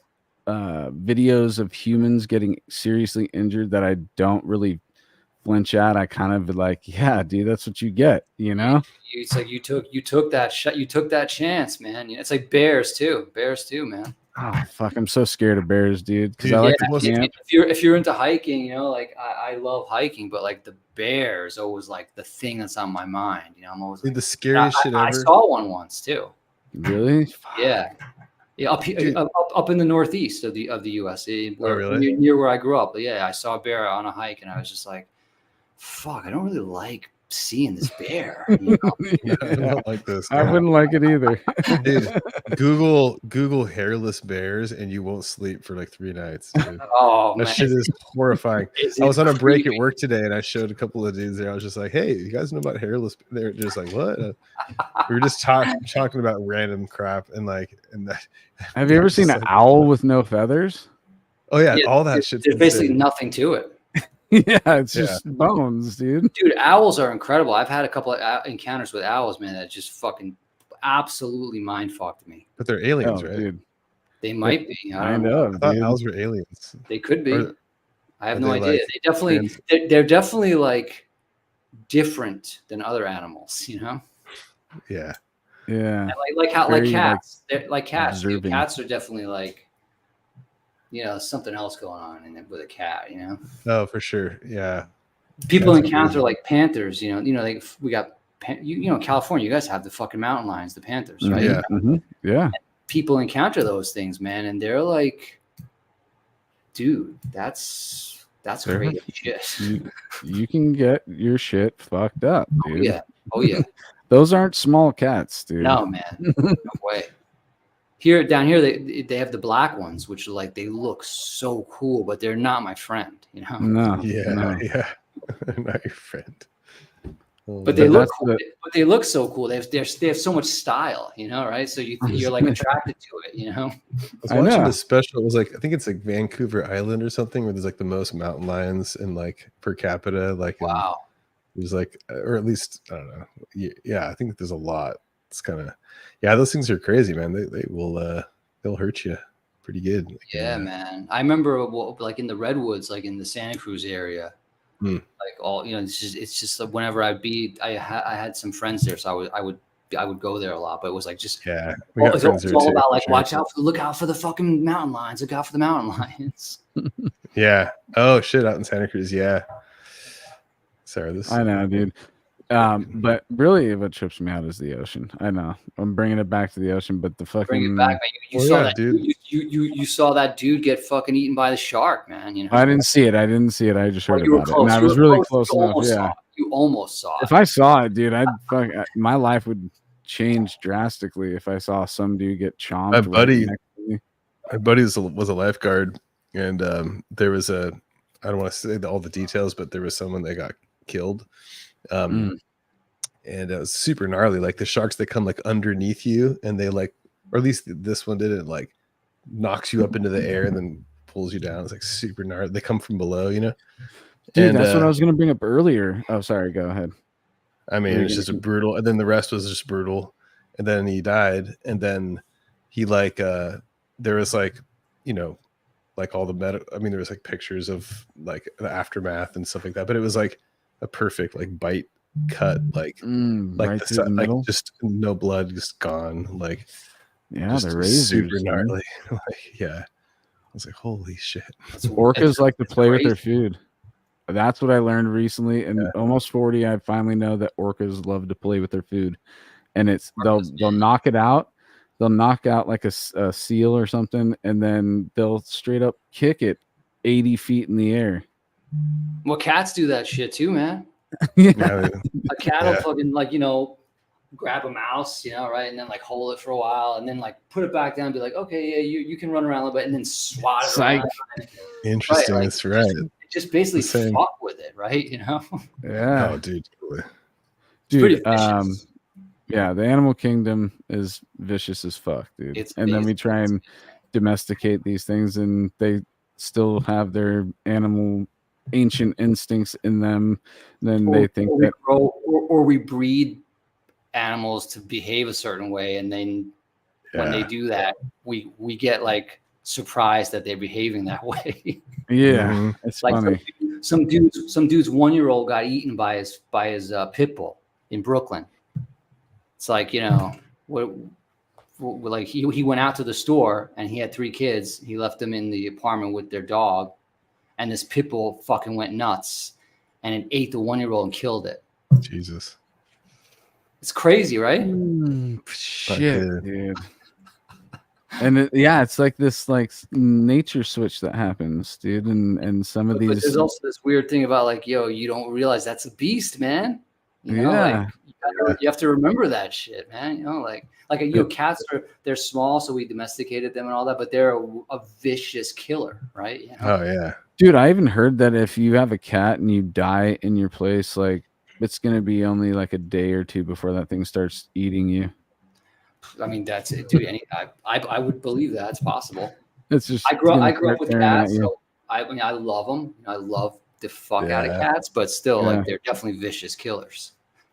Yeah, you have a little tiny predator, and then it brings you presents of mice and birds, and then you're like, ew, shit. Felix, get this out of here. Yeah. It's like clearly it goes to the woods and it comes back with all these different things that it's letting you know, like, by the way, I am the top of the food chain in the woods out back here, you know, so I got all these different things. None of them had a chance. None of them had a chance with me. Dude, have you guys seen, what's that? Is it the panther that fucking eats the alligator? There's like one of those David Attenborough like life things. Which one was it? I think it was a jaguar, and he just like climbs out and then just like jumps in the water and just wrestles an alligator and then just pulls it out and just, like eats it or like kills the fucking alligator. I believe it, man. I believe it. Dude, I mean, I would think that you need a serious jaw to get through those scales, dude. Yeah. You know, it's pretty armored. And they got those teeth, man, you know? Yeah, those big cats, man. They have those canines. Those prehistoric teeth, yeah. You don't stand a chance against even a cat mid-size. I mean, even little cats will fuck even you a up, bobcat, dude. Even a bobcat, man. Oh yeah, no, totally. Like that, a bobcat could fuck you up. Yeah. Like we're doing this podcast about music and all. We have all these crazy human, you know, crazy ideas, but what really is interesting is to talk about the simplicities of nature and how things just fuck each other up, and how there's a part of us with all that you were talking about. I have to get all this information in. I have to listen to it faster. I have to get it all in because I don't have enough time in the day. But the time in the day for a fucking panther is just get food, you know? Exactly. The time of the day for the panther is like, when am I taking my next fucking victim? Because I gotta, you know? Exactly. So simple. But music, like we can tie this to music because I would say music is just a natural force, right? So looking at the animal kingdom to me is the same thing as looking at music. You know, it's like it's all the same thing. Mm-hmm.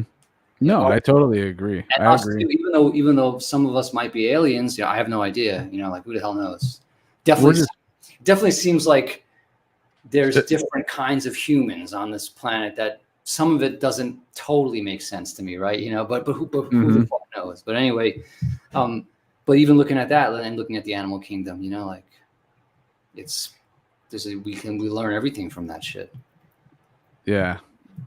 It's just we get to create the music. They just like live the music, live the art.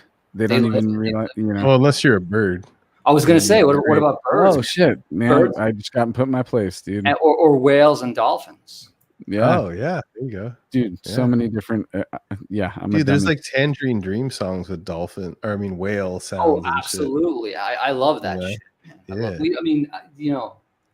All the sound is an inspiration to making music. Everything. That's why I'd take blind first. Take my eyes before my ears. I still want to have conversation with people, and I still want to hear all the music, dude. I can make now that I've been visual enough with the world, if whatever goes first in my life, just take the eyes, man. Leave me my ears. I don't want to be left. You can make your own pictures in your head. I probably agree with you. Yeah, I don't. I mean, I don't want to lose my hearing, but like, dude, think of like how much of a struggle day-to-day life would be. You can't see, like you got someone to take care of you. That's great. Your life will be easier if you can see. Yeah. And if you can't hear, then the opposite. There's no doubt about that. But there just is Beethoven. Yeah. Oh yeah, Beethoven. I've read every fucking book ever written about that guy, but I'll tell you, his life was not that amazing, though. Oh, really? Yeah. It was pretty bad, man. Actually, it's inspiring because, even though his life was so fucked, he never stopped making all this amazing music. Yeah. It's really unbelievable, man. It's almost like a supernatural phenomenon. Mm-hmm. It may be like his raison d'être is reason to live, if that's the correct translation. Yeah, I remember reading because he wrote everything down because he couldn't hear. So there was all these notebooks of everything that he wrote, And obviously, I'm reading in an English translation of German. So I don't know exactly what the vibe was like, but I remember reading something where he said, "I don't want to wake up anymore, but I feel compelled to go and compose music still." So there it is, right there in a nutshell, basically. So sounds like my Thursday. Educate me or refresh me on when he started losing his hearing, because midlife. So he was already. He died in. Let me think for a second. He died in 1827, and he was 57 years old when he died. Okay. I don't think he was the healthiest guy. He was definitely. It's pretty. Probably so 30s, 40, around 40 or something was. I would say probably when he was probably in the absolute apex of him knowing exactly how to make the music that he wants to, finally reaching that point, and then, and it it went away slowly, so it was real fucked. You know, he was getting mind fucked by it. You know. Yeah. And like I he would tried, too, man. he tried things, man. Like he took the legs off the piano that he had and put it on the floor, and then he had a glass rod that he would hold to his teeth just to try to feel the vibrations of the music again, just to try to, because he was so, you know, such a great loss for him, right? Like to no longer be able to experience the music. You know, that's what you're talking about, Anthony, about like keeping your hearing. Yeah. If you had to choose, right? Like, so there, you know, and it's pretty You deep. just hit me hard enough to solidify my answer, dude. Keep my ears as long as I can do. And what's great about that is even if I lose my ears, there's, you know, hearing aids and technology that, you know, help that nowadays, which obviously maybe at the time Beethoven Dude, he was tried. around. He tried every device. The horn, everybody listening to the, you know. He even had this crazy thing made that was, or somebody made for him that was, I forget what the name of it was, man. Some crazy German fucking name, and it was like a weird, like a, you know, like a conch shell, like the big conch shell, right? So it was like a giant thing like that, or like an old record player that the speaker was basically, I don't know what you call it, but it had the horn, like the horn. The horn. Exactly. Yeah. Thank you. So it was like a giant reverse horn that he put his face in and played the piano to try to get the sound to, like, you know, go from the soundboard and the strings back to his fucking ears, you know, but nothing worked, obviously. I mean, he was so, you know, fluent in it. So he's still playing on the piano and he knows what he's playing, but he can't fucking hear it. That sounds like you would just lose your shit, dude. Yeah, man. Like that's what I'm saying. That like that to me, like it's one of the greatest like adversity stories, you know, like that dude, the fact that he endured that shit and did it anyway, you know. Yeah. And also, I don't think he could play anymore because really, if you can't hear, I don't think you really can play music anymore. You know where everything's located, but you can play, like you can go through the motions, but I don't think. And play free jazz, but I mean, I guess you could be like Cecil Taylor, like it's fucking genius mode. That hadn't been invented yet, so genius mode, just smash the piano, you know. Right? Yeah. Cecil Taylor. Yeah, but I guess like because he was a really amazing piano player. That's the thing. So he wasn't just composing; he was also a player. That's part of the reason why I think his music was so exciting to listen to. You know. Yeah. Yeah, like when I used to go to the classical concerts at school, like at SF State, and I was doing jazz shit, like just drums, but like I'd see I'd have to do the concert hours, and I would see all the people doing like all the classical stuff and Mozart and Bach and, you know, all kinds of stuff, you know, the whole thing. But every time there'd be this, I'm looking at my pamphlet and I'd be like, oh, why am I really? I mean, let me guess who the composer is. It is Beethoven every single time. I mean, I love Bach too. I love them all, but but I was just like, oh, this is like heavy and crazy and like dramatic and like so interesting and like, I was gonna say like Beethoven's got more of like a dark edge to it than the other guys you just it's like mentioned. It's just dynamic and goes into these crazy, like it just like it like smashes all the windows. It's just like, wait, what the fuck? Like, and I was like, I thought Bach was my favorite, like before, and after that I was like, no, Beethoven for sure. Like, dude, like and he's like, yeah, I mean, of those like, you know, the big guys, Beethoven, you know, also I think the weirdest thing about his music for me was, like, as a kid, was that his music, even if it's in a major key, like it would make me weep. It was the weirdest thing. Like, no, usually I prefer music that's like minory or darker, or, you know, but his music somehow like super dark, even when it's like glorious and uplifting. You know, like I don't know how really to explain it. You know, well, that's carries a weight. Yeah. It goes that just solidifies like how I am with music now. Is I'm looking for involuntary emotional feelings. I want the piece to make me feel something I didn't realize I was going to feel. Just like film, when I'm watching film, I want to be taken on an emotional roller coaster that somebody else is at the helm, you know.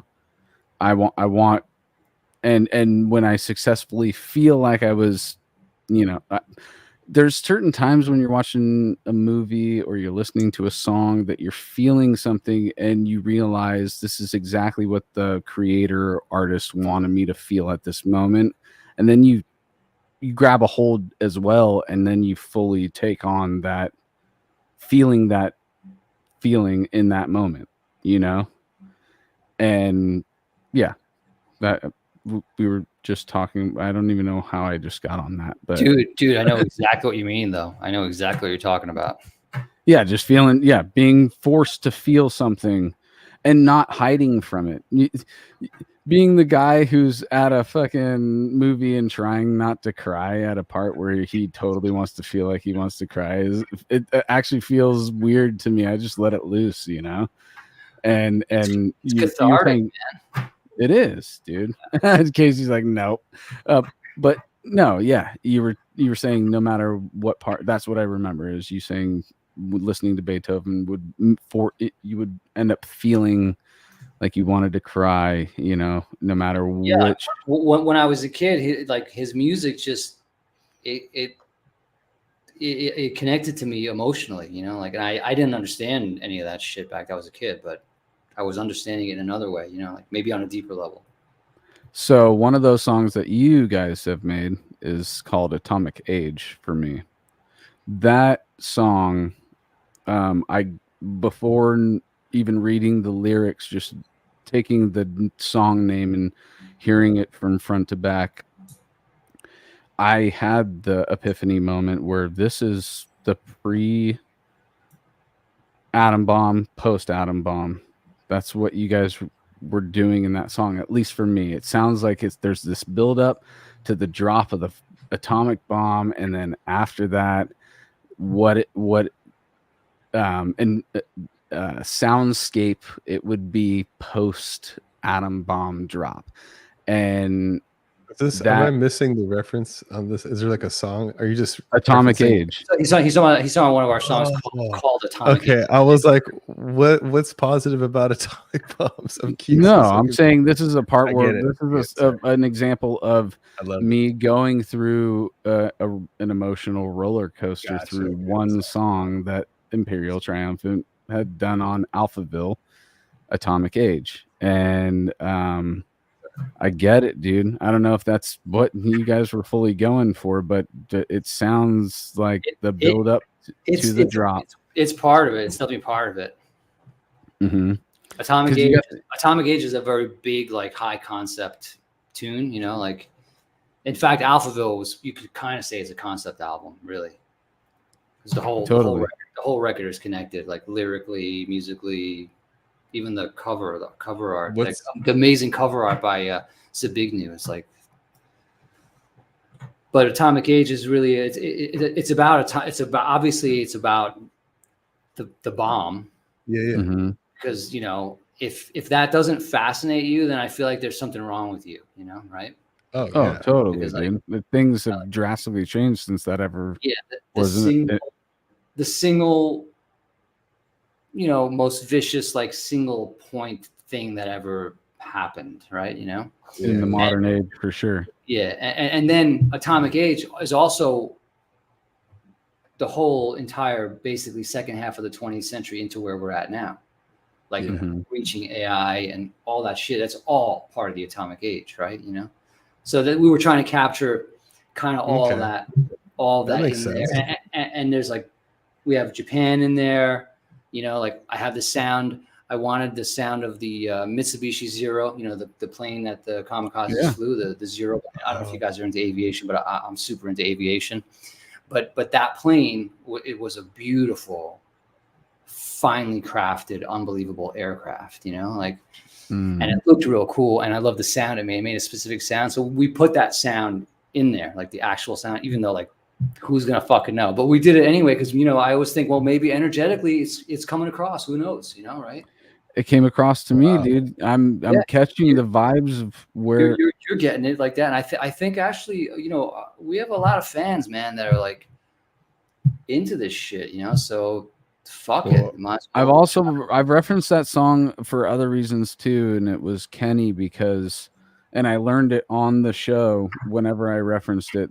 One of our other co-hosts, the Professor Joseph, he introduced me to the term accelerando because there was this fascinating part after the bomb drops in the song. That part is insane what Kenny does. It's insane, dude. It blew my mind the first time I ever heard it. It was something, again, when you were exposed to extreme metal drumming, jazz drumming, and all these other elements, and you start to understand that language, hearing Sean Reiner and all these guys just, and then you feel like you're at a plateau of I've heard it all. There's so many different styles of drumming that I've exposed myself to over the 2+ decades that I've been listening to this music. How could there be something new? And then I hear that part in Atomic Age where Kenny does the accelerando on the snare, where every other limb on his body is staying in time with everything else that's happening, but his left hand is outside of everything that's happening in the song.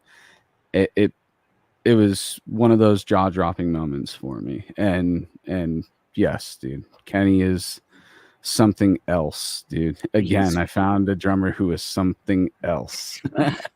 I mean, obviously we love him, Yeah, and he's just capable of such fresh, stuff for me, and that's why I'd like to break open his brain a little bit on the show. We can pass that along to Kenny. I will. I'm definitely going to do that. Cool, dude. So you guys should check out the Turning Point on Netflix. Turning Point. Yeah, it's like about the Cold War and the bomb and all that stuff before that. And I just watched it recently, kind of just randomly, and it was like super interesting because I've seen a million.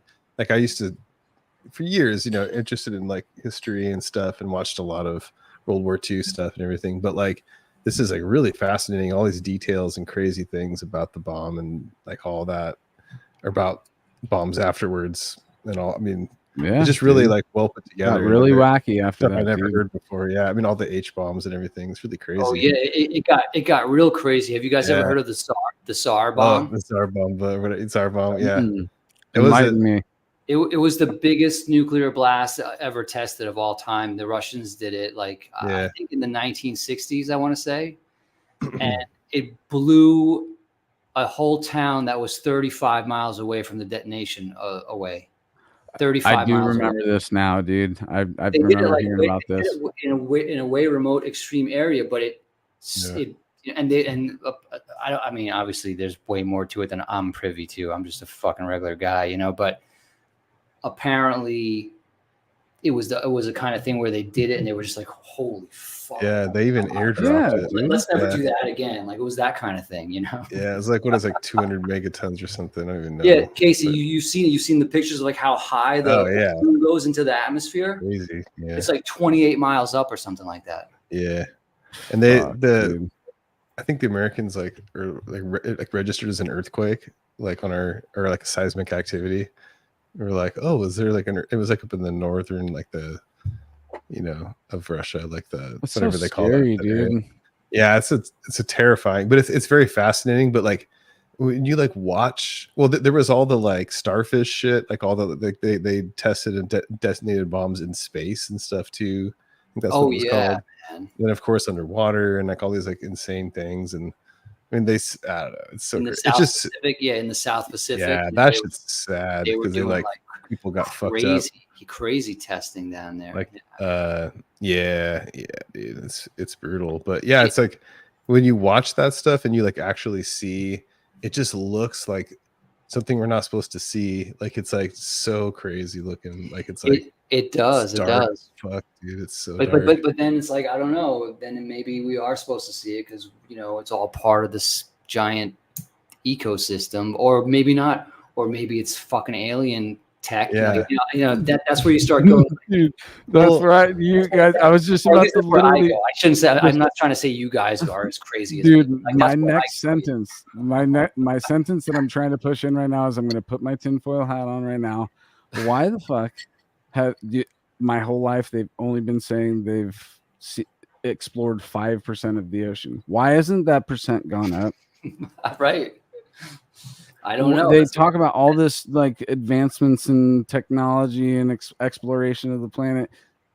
Why hasn't it gotten up to 10%? I know why. Because there's fucking sharks in there, dude. No, dude, there's aliens. It's the sharks, bro. Maybe.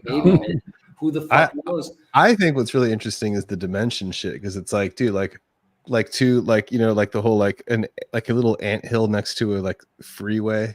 The ants like are right next to it, but they don't know they can never conceive of what the freeway is. Or like your dog sitting there is never going to understand your computer, and it's like right there. Like there could be shit right in front of our face that just we are incapable of perceiving, and that has to be the case.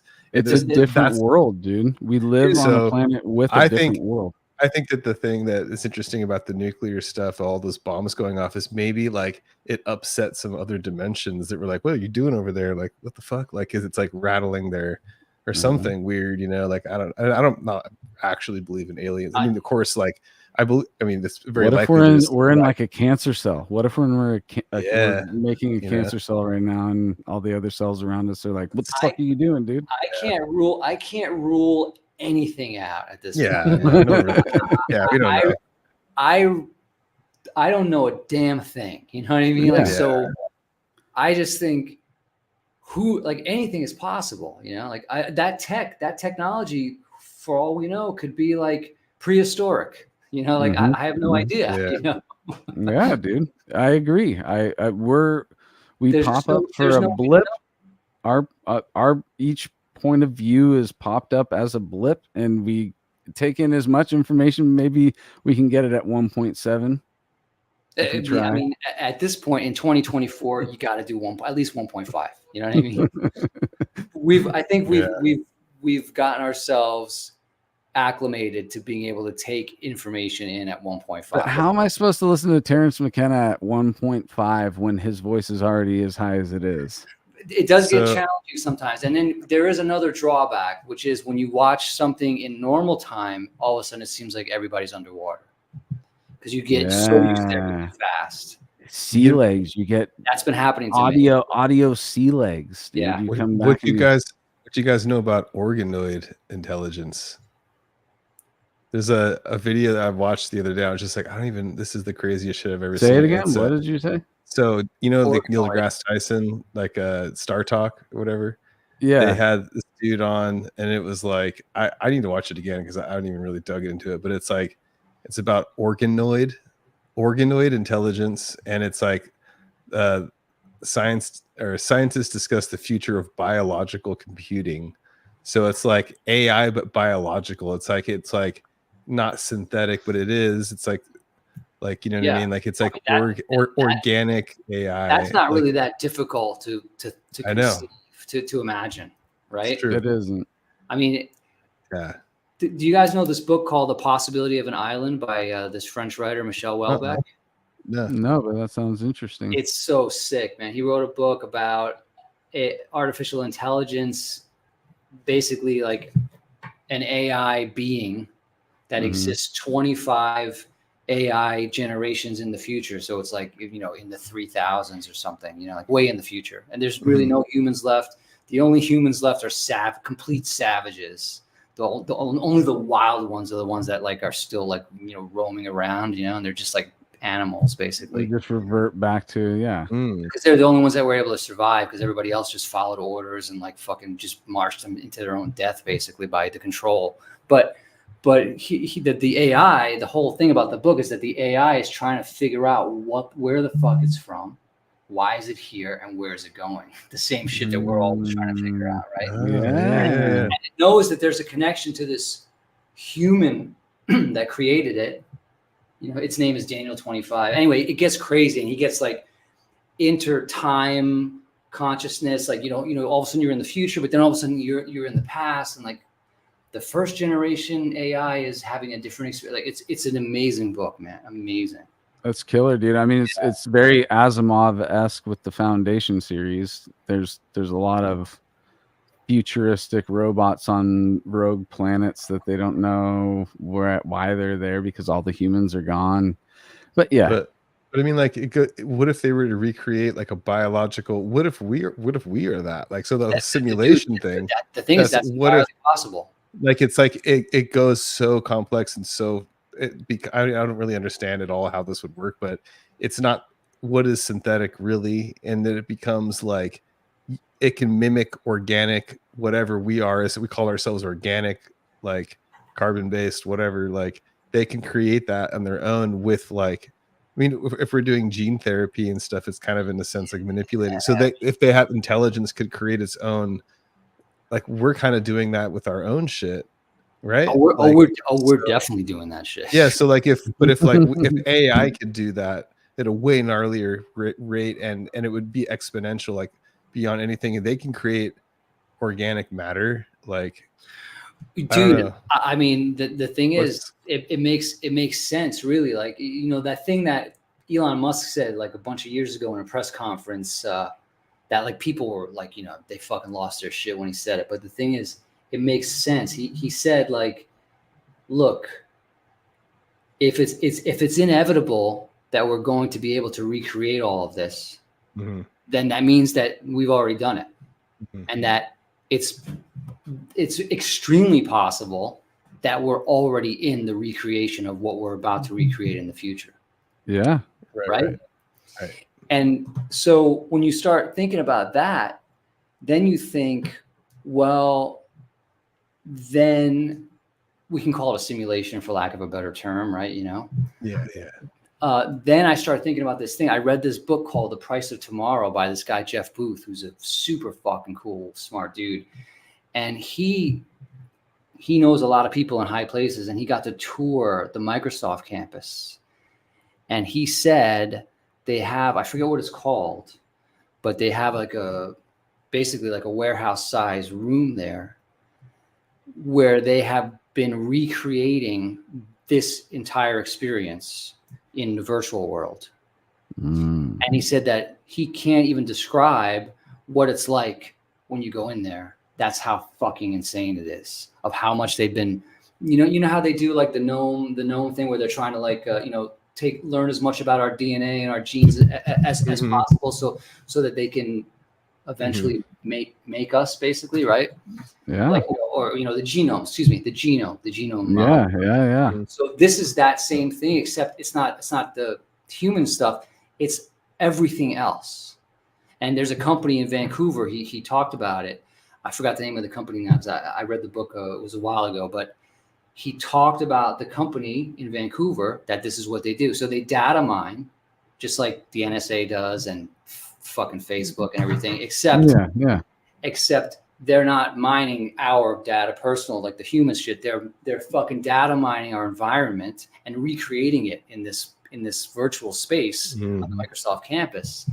And so that makes me think about fucking Elon Musk's the shit he said. And it's like, dude, maybe it is inevitable, and maybe this shit has already happened. Right? And then it's like, but does it matter? I mean, if this is my reference, what's relevant? I love being a dad. I love being a family man. Like, I'm glad that the simulation has set me up to where I can feel love, experience, good times with homies, create shit, and think that I'm putting something cool out into the world. Cool conversations like we're fucking having right here, right? It's all part of the thing. But it's just wild to think about, because you obviously we're all talking about similar kinds of things, so we all have that that tendency to dive into the rabbit hole of things, right? Anthony believes in infinity, so we know that infinity is crazy. Well, I don't believe in it. I just think the concept's fucking crazy, because if infinity is real, we've had this conversation an infinite amount of times. That's right. Where we've had it where Steve's the host and I'm the guest. Yes. You see, and then you start going into like the Tibetan texts that are 1,000 fucking years old and way more and way older, and they talk about that shit. And then you start saying, wait, how old is all of this tech and all of these concepts and all of these ideas and everything? It's like way older than we fucking even have a clue, you know? Right. And we even have, you know, evidence in history where people have burned libraries of information. So how many times has that happened throughout the development of humans? That's right. And then you have to ask yourself, like, why did that happen? And then a lot of that information is still, it still exists in an occult world, you know? Yeah. It's still made it out. Like information that we don't get to check out. It stayed in the human. That's crazy to think that the physical versions of it may have been burned, but it still stayed present in the human psyche. Yeah, and even exactly, man. And even some of the physical stuff was probably preserved. And I recently visited the Morgan Library in Midtown in New York. This is J.P. Morgan's home, and he has the biggest collection of occult books. Wow. Outside of, like, you know, nations, right? This is open to the public? It's a museum now. Okay. But it wasn't a museum, you know, back then, you know, right? But it's really fascinating, you know, like you can go crazy conspiracy into all of it too, but I'm not even talking about that shit. I'm just saying all of this stuff exists that I never got to learn about, you know. Right? Dude, I mean, but it's all there, and he was obviously aware of all that shit, you know? Oh, for sure, dude. I mean, we can go conspiracy all you want, dude, because the fact that the occult was so prominent in so many powerful people's lives. I think about Jack Parsons. And oh yeah, man, that dude.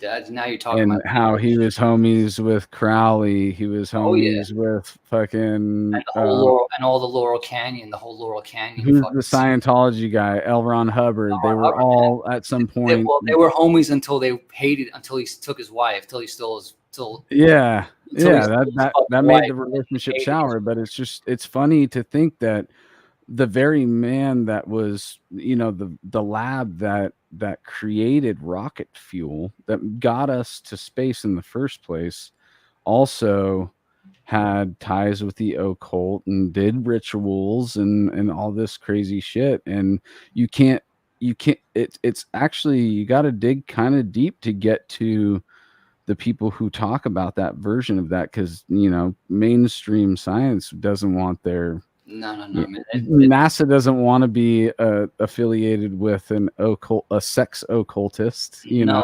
Like Arthur C. Clarke, for example, who was a known pedophile. But you know, he lived in Sri Lanka so that he could enjoy that lifestyle, you know, without being persecuted by the law. I'm glad I actually never dove into Arthur C. Clarke. And he's still considered one of the godfathers of sci-fi. Well, because get this dude out of here. Well, he was a futurist. Yeah. He predicted the satellite. He designed the satellite long before it ever existed. However, is he a futurist because he was so fucking brilliant, or is it because he's privy to a whole bunch of fucking information that, like, you know, many of us will never get to exposed to, you know? Yeah, that's, I don't know. Just as much a possibility as every other thing that we've been talking about today, because everything in infinity, everything's a possibility, dude. No, but in this reality, if it's an idea first, it's gonna eventually happen. That's kind of what we've been talking about. Yeah, man. Manifestation. Go back to it. If the human mind can think it, it's eventually gonna happen. It even, you know, if it's a sci-fi movie or book back in the day, eventually that technology might find its way into, you know, we might be going into Terminator right now with these fucking, you know, I mean, we might be.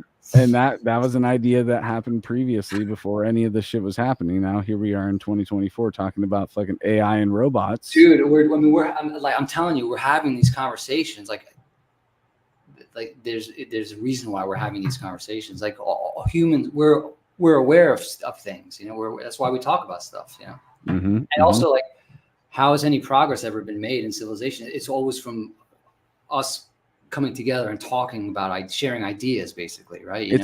That's how actual progress is made. The think tank mentality. And I'm gonna just take it back to music one more time. Wait, hold on one second, because my I just realized my computer is gonna die. Let me just grab my power adapter. Hang on one second. Go for it, dude. What's up, Casey? How's Rufus, What's bro? up? Did you take a nice poop? Oh yeah, he's doing all right. He's getting. I think he's got some health stuff, so we'll see. Yeah. Well, we dig on some Rufus. He went blind. He might disagree with. Oh no, I guess he would agree with you. Or no, maybe no, he would disagree with you because he's like, "Fuck this." I still got my ears, but I can't. I'm running into walls. But he's also losing his hearing, so he's the 5th host, dude. Rufus is the 5th host. Nah, not for the last few years. He's the 5th resident homie. He's always there, dude. What are you talking about? He could only see for 1 year of the podcast, and he went blind. So he's been blind for 3 years. So So, like completely, he just knows by feel. Well, yeah. I mean, bumping into. Sorry stuff, about that, guys. No, it's all good, dude. We're just chatting about my blind dog. I was just gonna bring it back for like a little more music talk before we wrap it up. What's up? Your dog's blind? Is that what you just said? Yeah, right there, Rufus. He's turning 10 in August. He went blind when he was 7, and Wow. it's like this rare. Or I don't know how rare, but it's like a sudden SARDS, like sudden acute retinal degeneration or some shit like that. And he went blind over the course of a few days. Wow, it's crazy. Yeah, so he's been blind for about 3 years, and yeah, he's a trooper. Yeah, he's a good boy, but he smells bad. And he's back there chilling. Yeah. He's been on the show many times, but now he's not interested anymore. I was just saying he's the 5th resident homie. He's the 5th host. He's been on here more times than anybody else. Anybody else's pets. We're pet friendly over here. We have some funny pet episodes where cats fight and shit like that. Yeah, talking about cats, man. He's the 5th Cali death. Yeah. All right. I wanted to take it back to the jam space because we were talking think tank and all that kind of stuff. Writing with Imperial, is that how it starts? Do you guys just get together and jam and see what comes out of it, or do you guys write your own stuff at home, or all of the above? But as an example, Atomic Age was a jam, like that was a group that got created by all 3 of us in the rehearsal space together, So that happens sometimes. Sometimes each one of us will bring in like a demo, of a potential tune or a piece of a tune, or even a chart sometimes with an idea, or sometimes someone will just bring in a riff. And then, so usually that's how it goes. Or sometimes we might just like be on the road, like having some good barbecue somewhere, and then that inspires us. Totally, dude. I mean, I don't know if you guys are into barbecue, but where's the best barbecue? Where's your favorite, Steve? Food can be art, dude. I can answer that. I can answer that question because we've had so much barbecue on tour. I would say we got completely surprised and fucked because we had the most amazing barbecue in North Carolina. Really? Yeah. Huh. Like in Raleigh or no, it was area? No, we were actually playing a show in wait, where the hell it was that, what's the name of it? It's like super, I don't even know actually. It's like a fancy college town. I can't remember the name of the city right now, man. Oh, Chapel Hill. Oh, okay. I think it was Chapel Hill. And yeah, we had already been, we do barbecue all the time because we're traveling. And and of course we're from New York, which the barbecue doesn't really exist. It's like trying to get Mexican food in New York, it's not gonna happen. Oh yeah, I have a story about that too. Yeah. But before you were surprised by North Carolina, what was like your Kansas City or Texas or what? Obviously Texas is its own world of great barbecue. I would say Dallas in particular. I would say Dallas really has good fucking barbecue, man. Right. And then St. Louis blew our minds too.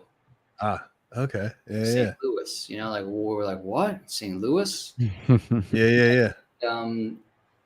The whole, I would say the whole South, you really have no problem. Like, you're not going to have a problem getting good barbecue. Like South Carolina has got fucking great barbecue. There's this great place actually that we go to whenever we can, called Railroad Barbecue in Columbia, South Carolina. That place is awesome.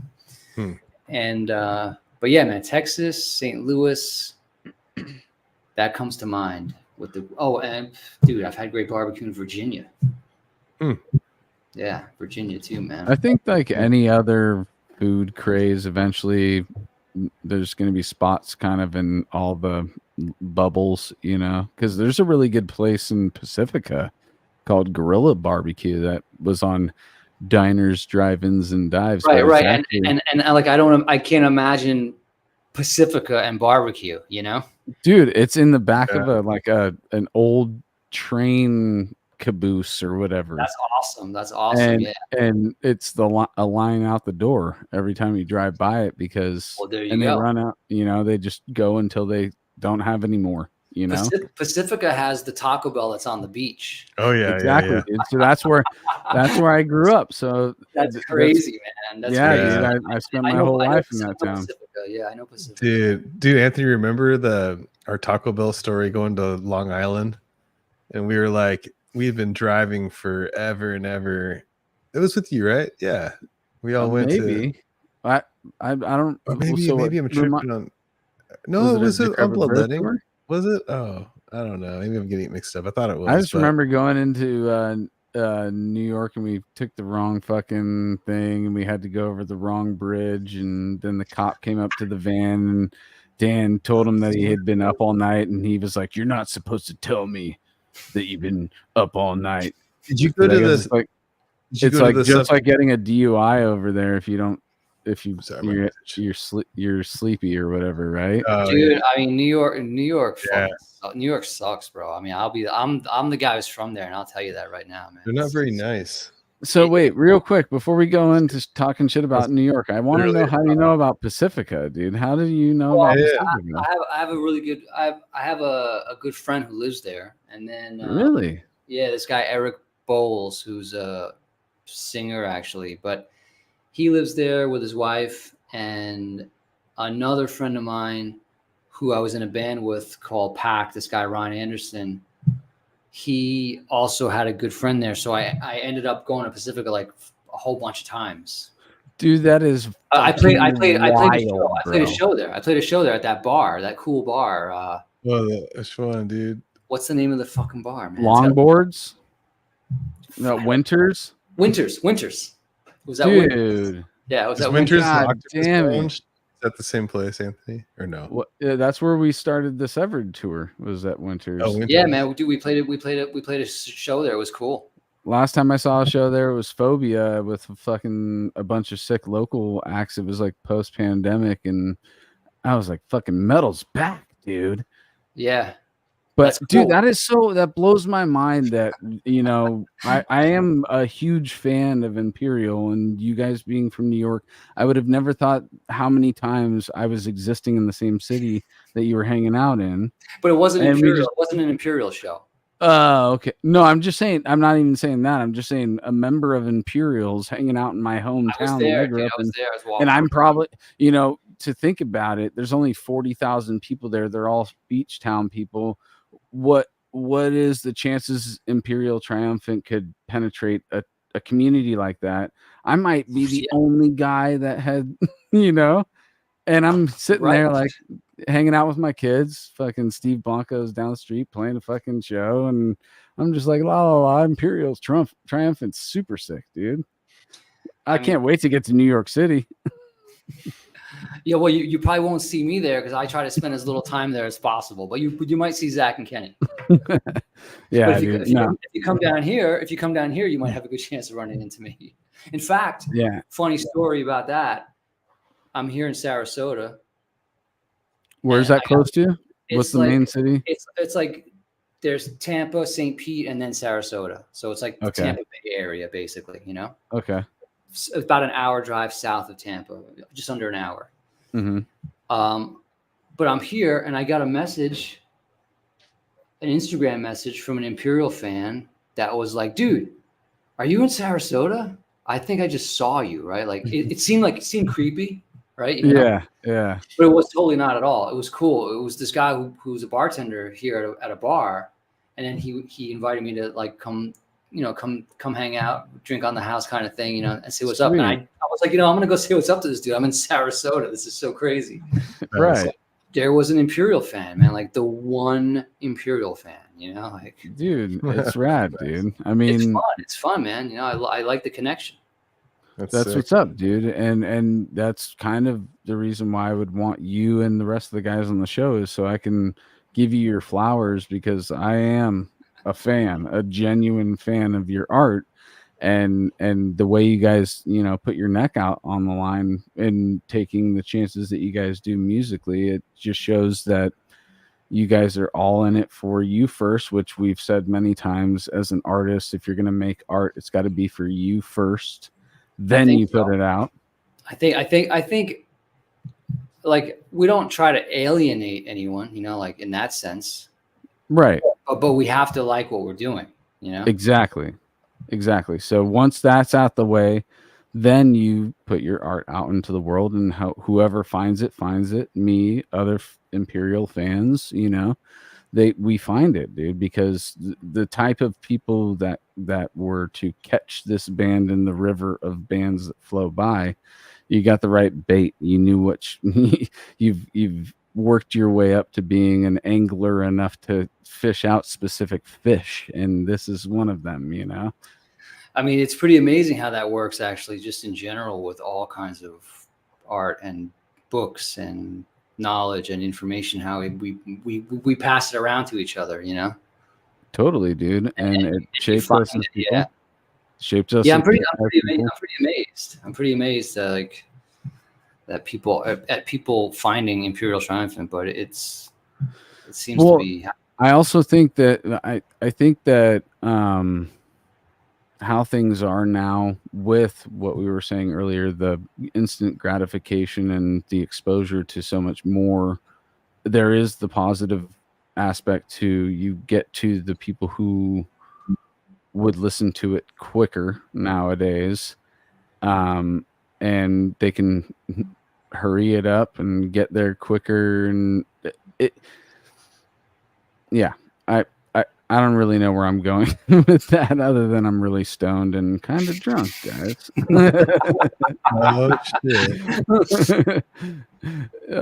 Well, we lost. I think the wrong person. Sorry. I don't even know where I was going. I had some kind of point that I was going with there, but lost. Well, I think you're just talking about the connection, man. Like that's what I'm getting from what you're saying.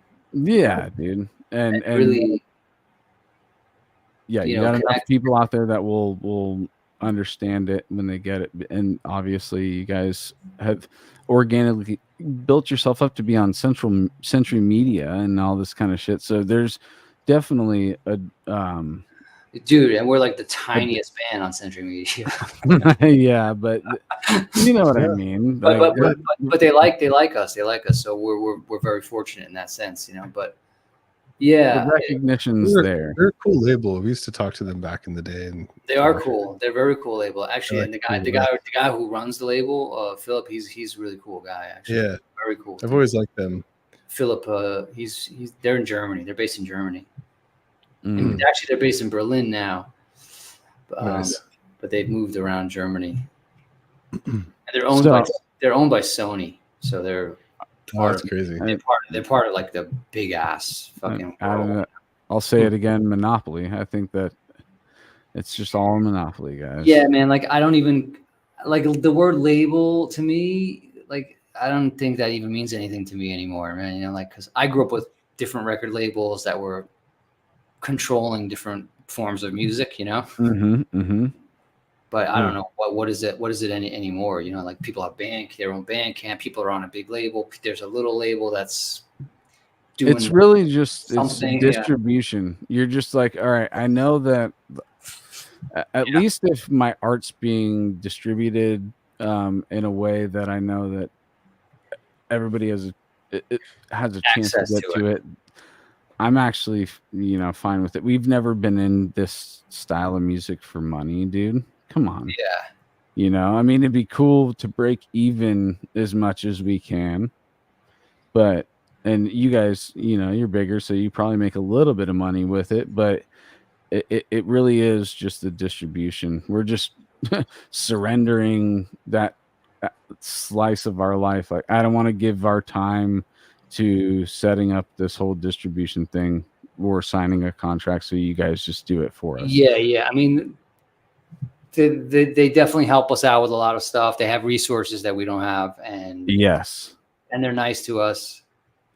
You know, I will say it's been good working with them. That's all I can say. You know, like right. As small as we are, like they don't treat us like that. You know, it seems like any kind of, you know, just like an arrangement that you agree upon, like it's like a business thing. Like they're like a bank. They're like this. Like Trevor, rest in peace, Black Dahlia, he used to say their record labels are like a bank, and you know, it's like a loan you take in a sense, and you pay, you know, all these, like they fund what you're doing in a sense. Like opening a business is like a band in a sense, and bands become sometimes probably corporations or LLC, whatever it is. You probably have to do that at some point. I've never gotten to that level, but I don't know. They do. I mean, I agree with them in one sense that they're like a bank, but they're not like a bank in the actual sense of that a bank, when you take a loan out from a bank, the bank makes that money up out of nowhere. There's an interest. Yeah. Oh, it just creates it. It doesn't exist. The label is using money that it has in its account. They can't make money like a bank can. Oh yeah. Totally. Because like, and also, record label's not saying here's $8,000. We don't have to get into like a whole economics conversation right now. But you know, like that shit. Record labels investing their own money. Makes that shit up, right? So it just it basically prints money, it puts more money into the empty money supply. A label's like an investor, more like, or something. Exactly. A label's more like a VC, like a venture capitalist investor that's looking at you as a little startup and going like, all right, look, we'll budget this shit. Let's see what happens, you know? Yeah. We like your, and that's only if the label is even cool enough to do that, which Century Media is, you know? So it is totally saying, okay, we've seen your ideas come to fruition before. We want to invest in you, and we like how they came to fruition. So here's my bet on the fact that you're gonna have another great idea. Exactly. And you're gonna be successful. That's pretty much it. It's just like you come to them with a business plan, and here's our plan, and this is what, you know, this is our demographic. We like your previous product. Like, you know, we have this success and we're building to this point. Now we want to be funded to do this, and we want to grow to this, and we have a lot of, it's like we have customers, it's just like fans, it's the same kind of shit. You do, but it really is. I mean, you guys have been in bands. I mean, like you're a band is a little company. It's a little entrepreneurship. You know, you're taking a risk. Yeah, exactly. You're doing all the same things that you do if you make a small business, right? It's the same exact thing. You're betting on the future. You have to produce a product for the future that doesn't exist yet, and you don't even know if it's going to come out all right or not. Like, you have no idea. Like making a movie, like who the fuck knows if a movie's really going to come out good or not? Like, by time you get to the end of that process, right? It's John Lennon putting $1 million up for Jodorowsky to make The Holy Mountain. Yeah, exactly.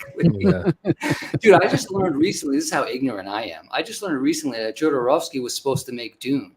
Oh, dude, that is a brilliant documentary, dude. Have you seen the documentary? No, but watch that. A friend of mine who's like another cinephile guy, he was like, dude, he's like, you don't know about this shit? I'm like, Oh, dude, Honestly, yeah, I don't that's know. insane. I'm telling Steve, you, I let don't me know. pitch Salvador you. Dali was going to be. Can I in the pitch you fucking just movie, for a dude. second? So, But I heard he wanted $10 million to do it, and they were just like, and no it fucking was way. because they couldn't back his name. They didn't know him. Well, you know, because Jaws in 1975 ended up costing, because it went way over budget, ended up costing $8 million or $9 million, and Homeboy's asking for $10 million to make Dune, right? Yeah, dude. But check this pitch out. It's so brilliant, dude. So Sharks. Jodorowsky, Yeah, I don't even think he read Frank Herbert's Dune before he had this idea to do it. If you watch the documentary, he talks about it. But Dude. he teamed up with this graphic artist Mobius, and he would just like say his ideas, and Mobius would draw the stuff, and they ended up getting to this think tank situation where they had a giant graphic novel about this thick, dude, and just giant, and they made copies to go pitch to every one of the giant. Probably the sickest graphic novel ever, too. Dude, if I just could be in the same room and just watch somebody open it for me and all this shit, dude, it would be such a great experience because you get to see what was on these pages during this documentary, and it's wonderful. But what trips you out is he went to all these production houses and pitched this, and then nobody wanted to go for it because of his name, but they all kept the novel. And then there's allegedly a lot of scenes in future movies that have come from those places afterwards that are clearly taking the ideas out of this graphic novel that they got to keep.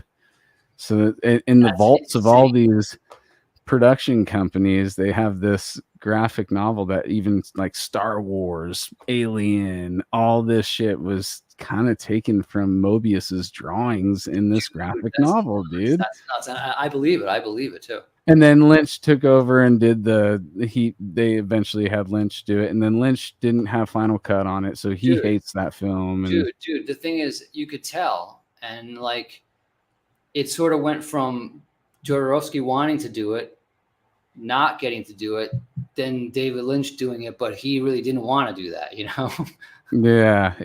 That's really what the vibe is like, It kind of is, dude. And there's two films in Lynch's career that really he didn't create from he didn't germinate from nothing. You know what I mean? Yeah. And that would be Elephant Man and Dune. And also Straight Story. Straight Story. That's right. You're right. Yeah. I forgot. Straight Story was that was a cool fucking movie, though. Oh, totally. But it wasn't. The script was none of that. It was all taken from a different story. But Elephant Man was a studio picture that they hired him to do it. But although he did a great job, and same thing with Dune, right? Yeah, and Elephant Man, dude. Speaking of involuntary emotions, that ending where he lays down and he dies, dude.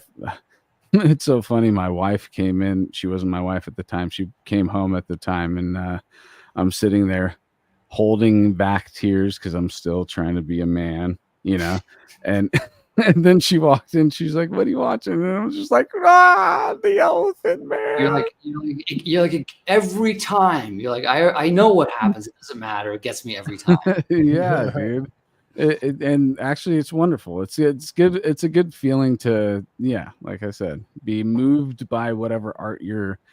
Who's gonna say they love art but then you're moved in a certain way? Like, no, I still got to be a man that loves art. So this part of myself is not going to be accessed while I'm watching this or looking at this or listening to this. It's stupid, dude. It's stupid, dude. It should be a whole experience, all of the above. Hell yeah. Yeah. Well, so, dude, yeah. What? I was gonna say, no, just talking about what he's got coming up and just kind of. Yeah, dude. You just said you mentioned finishing recording with Colin. Yeah, so we just wrapped a new album, basically. Not basically, we wrapped a new album, nice. And so I don't know when the hell that's going to come out. I'm going to say it'll be released in 2025 sometime. Yeah. We're very excited about it actually because we made it and we love the music on it, you know. That's rad, dude. So yeah, so we're like, you know, we're psyched to put it out there. And then of course there'll be other touring and stuff. We're touring in Europe in August. Nice. Basically for like a month, you know. And then yeah, that's all that's on the table.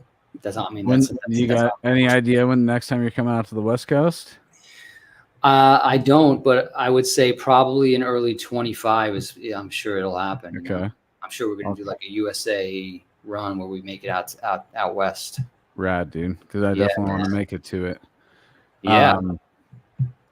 Yeah, dude, it kind of sucks. I mean, not to break open something else, but you just hear that so much that the industry has slowed down on how things are released now post-pandemic. You know, I think it's the factories maybe. That was a big hang up for a while, was just making vinyl. Yeah, that's what it is now. People love the physical media again. Well, at least there's enough of a bubble that there's a group. There's a market. There's a small market for that shit now. That's very diehard. But it's not small enough to where it's actually being paid attention to. You know, like that is just as much of a focus as making CDs and digital is getting the vinyl, which is really cool. But at the same time, I've heard so many people kind of complain about how long it takes for their album to come out now. Yeah, I mean, here's a case where being with Century Media is very beneficial, because like we don't really have that problem with the vinyl production. Good. Because, you know, Century Media is, you know, so connected to all that stuff that. But if you're an independent band and you're trying to make a vinyl, I think it can still be somewhat problematic, although it's not as bad as it was like the past couple of years. Mm-hmm. But you're bringing up an interesting point, like real quick, I'll just touch upon, because one of the things about being a musician now is the fact that, like, you know, we're transitioning from the legacy realm to the, you know, I'll use this term but very loosely because I hate the word, to the meta world. And basically, like, you know, being a musician is kind of an old fashioned, you know, it's like being a blacksmith. Right. You know, like, totally, because soon you won't need any human being to play an instrument at all. You know, instrument player. Yeah. And so, and, you know, I'm the oldest guy in Imperial. So although we're all aware of it, obviously all my colleagues, like many musicians are aware of this. Maybe some don't want to talk about it, whatever. But the reality is that it's dropped the possibilities of making a living or, you know, being a professional musician in the world, because, you know, I don't know if 10-year-olds give a fuck about what a musical instrument is, you know, and why should they even, you know, like, I have no idea. I don't know what that's like, but it is an interesting time. And a friend of mine, just to make it up, just to put a positive spin on it, a friend of mine, she told me I was having like some mental problems with like continuing to do this. You know, I kept like thinking like, oh, I don't want to fucking keep doing this shit. I should just go get a job. I should stop, you know, trying to do this bullshit and being broke and all that kind of crap, right? And then she was like, as long as there's a room full of people going to see your band, you should just keep doing it. Yeah. You know, and that's kind of like where I feel like the music industry is at. I'm not talking about Taylor Swift and, like, you know, the exceptions that, you know, are able to, you know, be a huge machine. I'm not talking about that, but the regular musician, working musician, which has always been around. It's a strange expression of art to be a live musician, because you have to recreate a painting that everybody loves. The painter just gets to paint the painting. It hangs on the wall in the museum, and that's the painting. That painter doesn't have to recreate it every time they go and have an art gallery or whatever.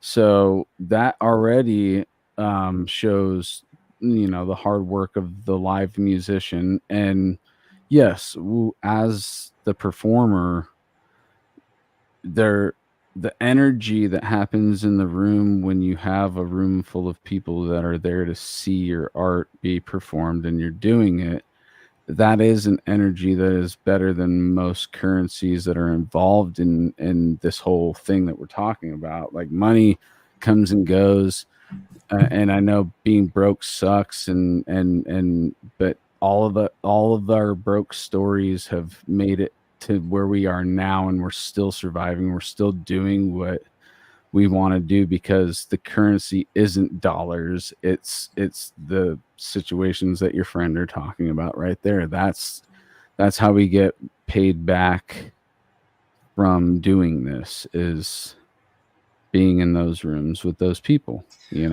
Absolutely. I mean, but I'm just talking more about like the practical.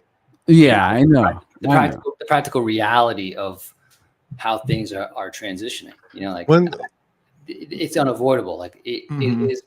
Well, we're already past the V1, like where a plane has to take off. You know what I mean? Like we're already past that point.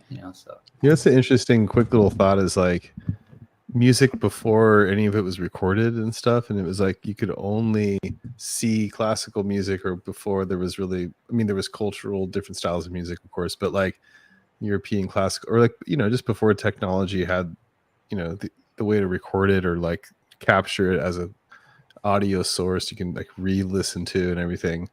Like it's like it can only be performed live, and like art, you could like, or like physical art or whatever, like you could make a painting and like it would exist beyond that person recreating it, or it would, whatever, you get what I'm saying. But like that's an interesting thought. And then like once recording came into the it's like, or then the like the the 20s or the 30s, and like old like swing big band stuff, and then like it's like, oh, you could listen to it, it sounded like crap, but you put it on you could listen to it, it wasn't that big of a thing. But now like recordings are like a huge stereo and it just sounds insane. It's like I don't really need to. I can be a fan of a band and never see them live, and never, like I can listen to a band for years and they mean something to me.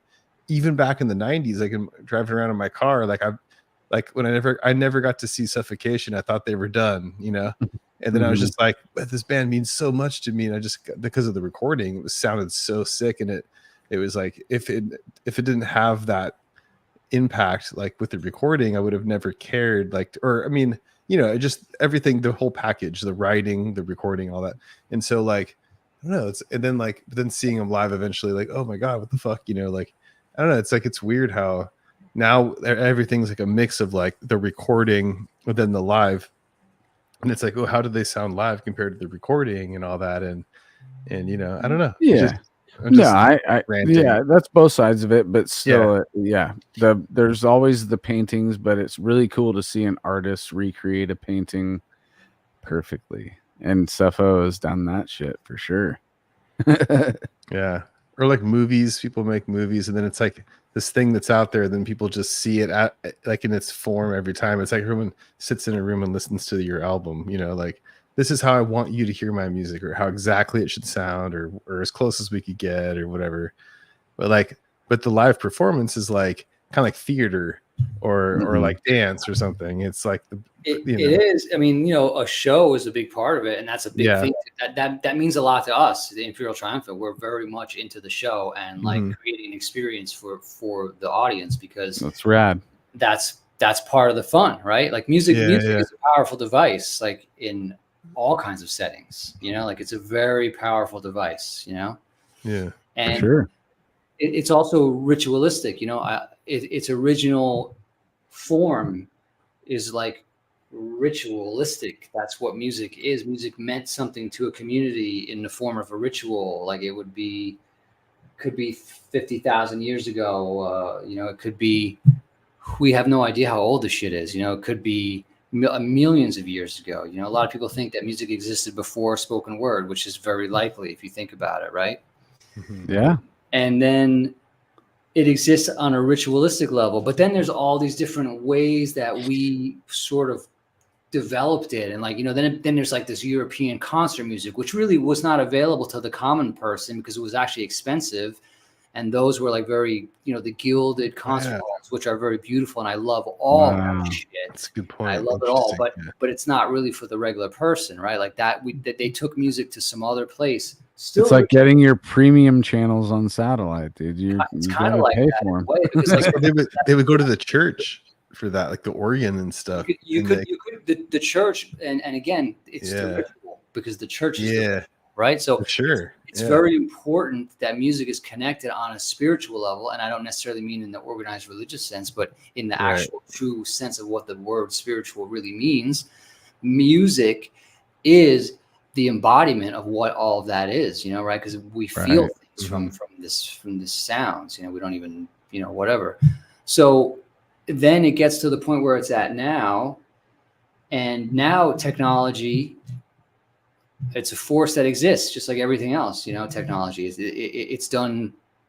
it's probably done more probably made more progress for civilization than we could ever even conceive, because of the way that it works. The only reason it seems like it isn't is because the controllers of the banking cartel and the globe basically put a price on the technology, but actually technology makes everything cheaper and cheaper and cheaper and more accessible to everybody, right? But now that music exists in the glass box like this, I'm only talking about being a musician. I'm not even saying like music will exist some other way, right? Right. But it's like how we don't see the blacksmith down the street in the neighborhood anymore, right? You know, that guy's not there. That guy's not there, like, you know, with the anvil and fucking crafting this crazy thing out of some molten metal or whatever the fuck it might be, right? You know? But those swords and knives and shit will still be circulating. You'll come across them, dude. They will be. Like, I mean, can we talk about how amazing like Japanese samurai sword is? Like, it's the craziest fucking thing ever, right? I want to own one, dude. I would love to have one. I'd love to have it right. I don't want you to own one, please. I don't want you to. But I don't trust Anthony with that. Anyway, I didn't mean to go on a crazy rant like that. It's just like this. We love crazy rants. This is a rant-friendly podcast. I'm glad. I'm very glad that you guys are open to that shit. Yeah. And it's like, you know, it is the elephant in the room in the music industry right now. You know, and I love what you just said. But what would you pinpoint as the elephant? There's just to say what is it? The technology. The fact that. No, the fact that being a musician, an actual musician, is it's disappearing. Yeah, you know? like a human, because the AI is going to take the AI. You know, we can call it whatever we want, because I don't really know what it's going to eventually be, but it is. There's just less need or less. I don't see people listening to music or connecting to musicians or going to live shows like they're, you know, the attendance is nothing like what it was in like the 1970s or 1980s or even 1990s even, right? So it's like it's in their lives in another way, is what I'm saying, not in the way that me as a musician. I think people are carrying, and that gets cultural with technological, and that, you know, just evolution, but not even just using that word, just like moving forward, like and things becoming more normal in society and stuff, where it's like every kid's got a tablet and a phone and all that kind of stuff, which is just like inevitable. It's like hard to, I mean, all the other kids got one, you know, what are you going to do?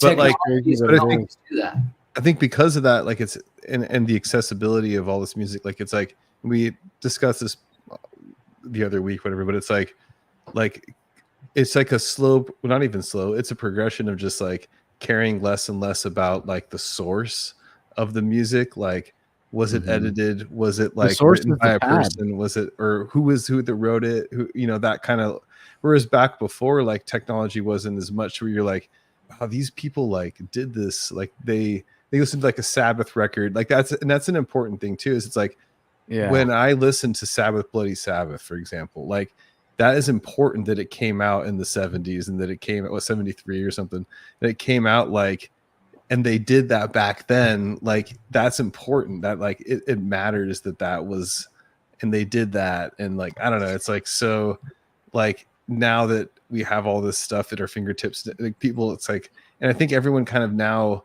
we all get lumped into this like, oh, they just assumed it was all like, is that person even playing guitar on that? Was it just Guitar Pro exported into MIDI and like imported and reamped, and like did they even play it? Like, you know, who knows? Who cares? Nobody cares. Like everyone's doing it. So it's like nobody cares. Right. And that's the real issue. Is it like, but I think it's inevitable. I'm not saying I'm not the old guy who's like, I'll only listen to stuff that was not edited. I mean, it's at this point, it's like you can't win. Like it's kind of like in metal, like the same thing. It's like we've given up. Like it's just everything's edited, or it's not, or it is, or it isn't, and it doesn't matter. And Imperial Triumphant records live, you know. Nice. That's sick. Yeah. No click tracks either. Yeah. I'm just saying. I'm not saying like every band should do that, but I'm saying that's how we record, and so that's kind of the same as if it was 1978. You know, like you know what's I love that, dude. What's kind of sad about that though is you see but we do overdubs and editing. Yeah. But with the core live. But the thing is, like a lot of people like that's like unfortunately like I see a lot of hate for that stuff nowadays, like where it's like, oh, this is like doesn't sound like it should be like when we put out our last Odious album and stuff, like it doesn't sound, it's very raw, it's completely unedited. It's super raw, and we got a lot of shit for it, you know. And it's like, and even within the band, like I mean, it's crazy. Like I loved it. I know, but I mean, like it's like nobody. I mean, it's just like people are like, you can do that now. You can do that. You can be completely we don't care if it's all edited or sounds or mastered perfectly. We're just gonna put it out and be raw. And it's like people everybody's rotten tomatoes now, dude. So, but that's okay. It's just okay though. It's okay. It's like you have to just like that's how it is. It's just how it is. Exactly. It's just like the time we live in, and like it's just what are you gonna do, dude? So like, you know, but when bands do what you did and do that, I think it should be, the word is acknowledged, and it's art. And it's just like, that's a really cool art if you take it or leave it or like, but I think it's really cool. And there's a lot talking about Colin and all the bands that do a lot of that stuff. And from, you know, Dysrhythmia to Defeated Insanity to Bold Octopus to all the projects involved and all that. I just think it's so cool. I love it all, man. Like I even do love the edited stuff. I have no problem with, I think it's all good. And I think that's the way to be with it. But I just think that it's cool as fuck, dude. Like when I hear something like your music, that's just organic, or it's just, it is what it is, man. It's a different form of art, and it should be appreciated for what it is, you know? Like, yeah, man. I don't know. I mean, I agree. Yeah, I know. I'm in the band though, you know? Yeah.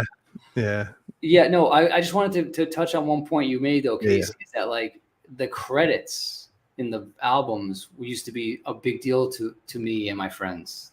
Yeah. Like, we loved like being like, oh, yo, this is the same fucking guy produced this record as produced that shit. And like, it has this sound. Right. Yeah. Like, you know, that was a big part of it, was like the people and the minds that were involved, and the blood, sweat, and tears for lack of a better term, that went into something, you know, right? Like that was being acknowledged. But I'm seeing this again. It's like you say, Casey, like this is how it is. I'm not even upset, man.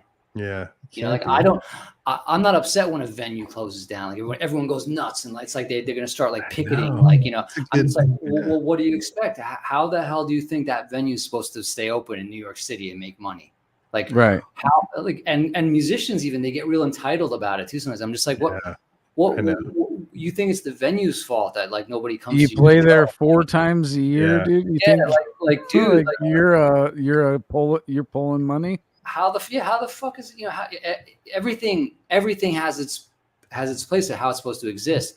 But what I am noticing, like across the board with a lot of this shit, especially like on social media, because, you know, basically Instagram is just nothing but like endless clips of like art that used to be, right? Like that's what it's become, right? You know? And so you scroll through shit, but there's no credit to any of it. Right. Nobody knows who the fuck Oscar Peterson is that's playing the piano in this fucking clip that everybody that has like 1 million fucking likes on it, right? And 1 million views, right? Like random. Yeah. So then what happens then is that there's a change. I feel like, I don't know if I'm getting too nerdy right now, man, but like do it, dude, please.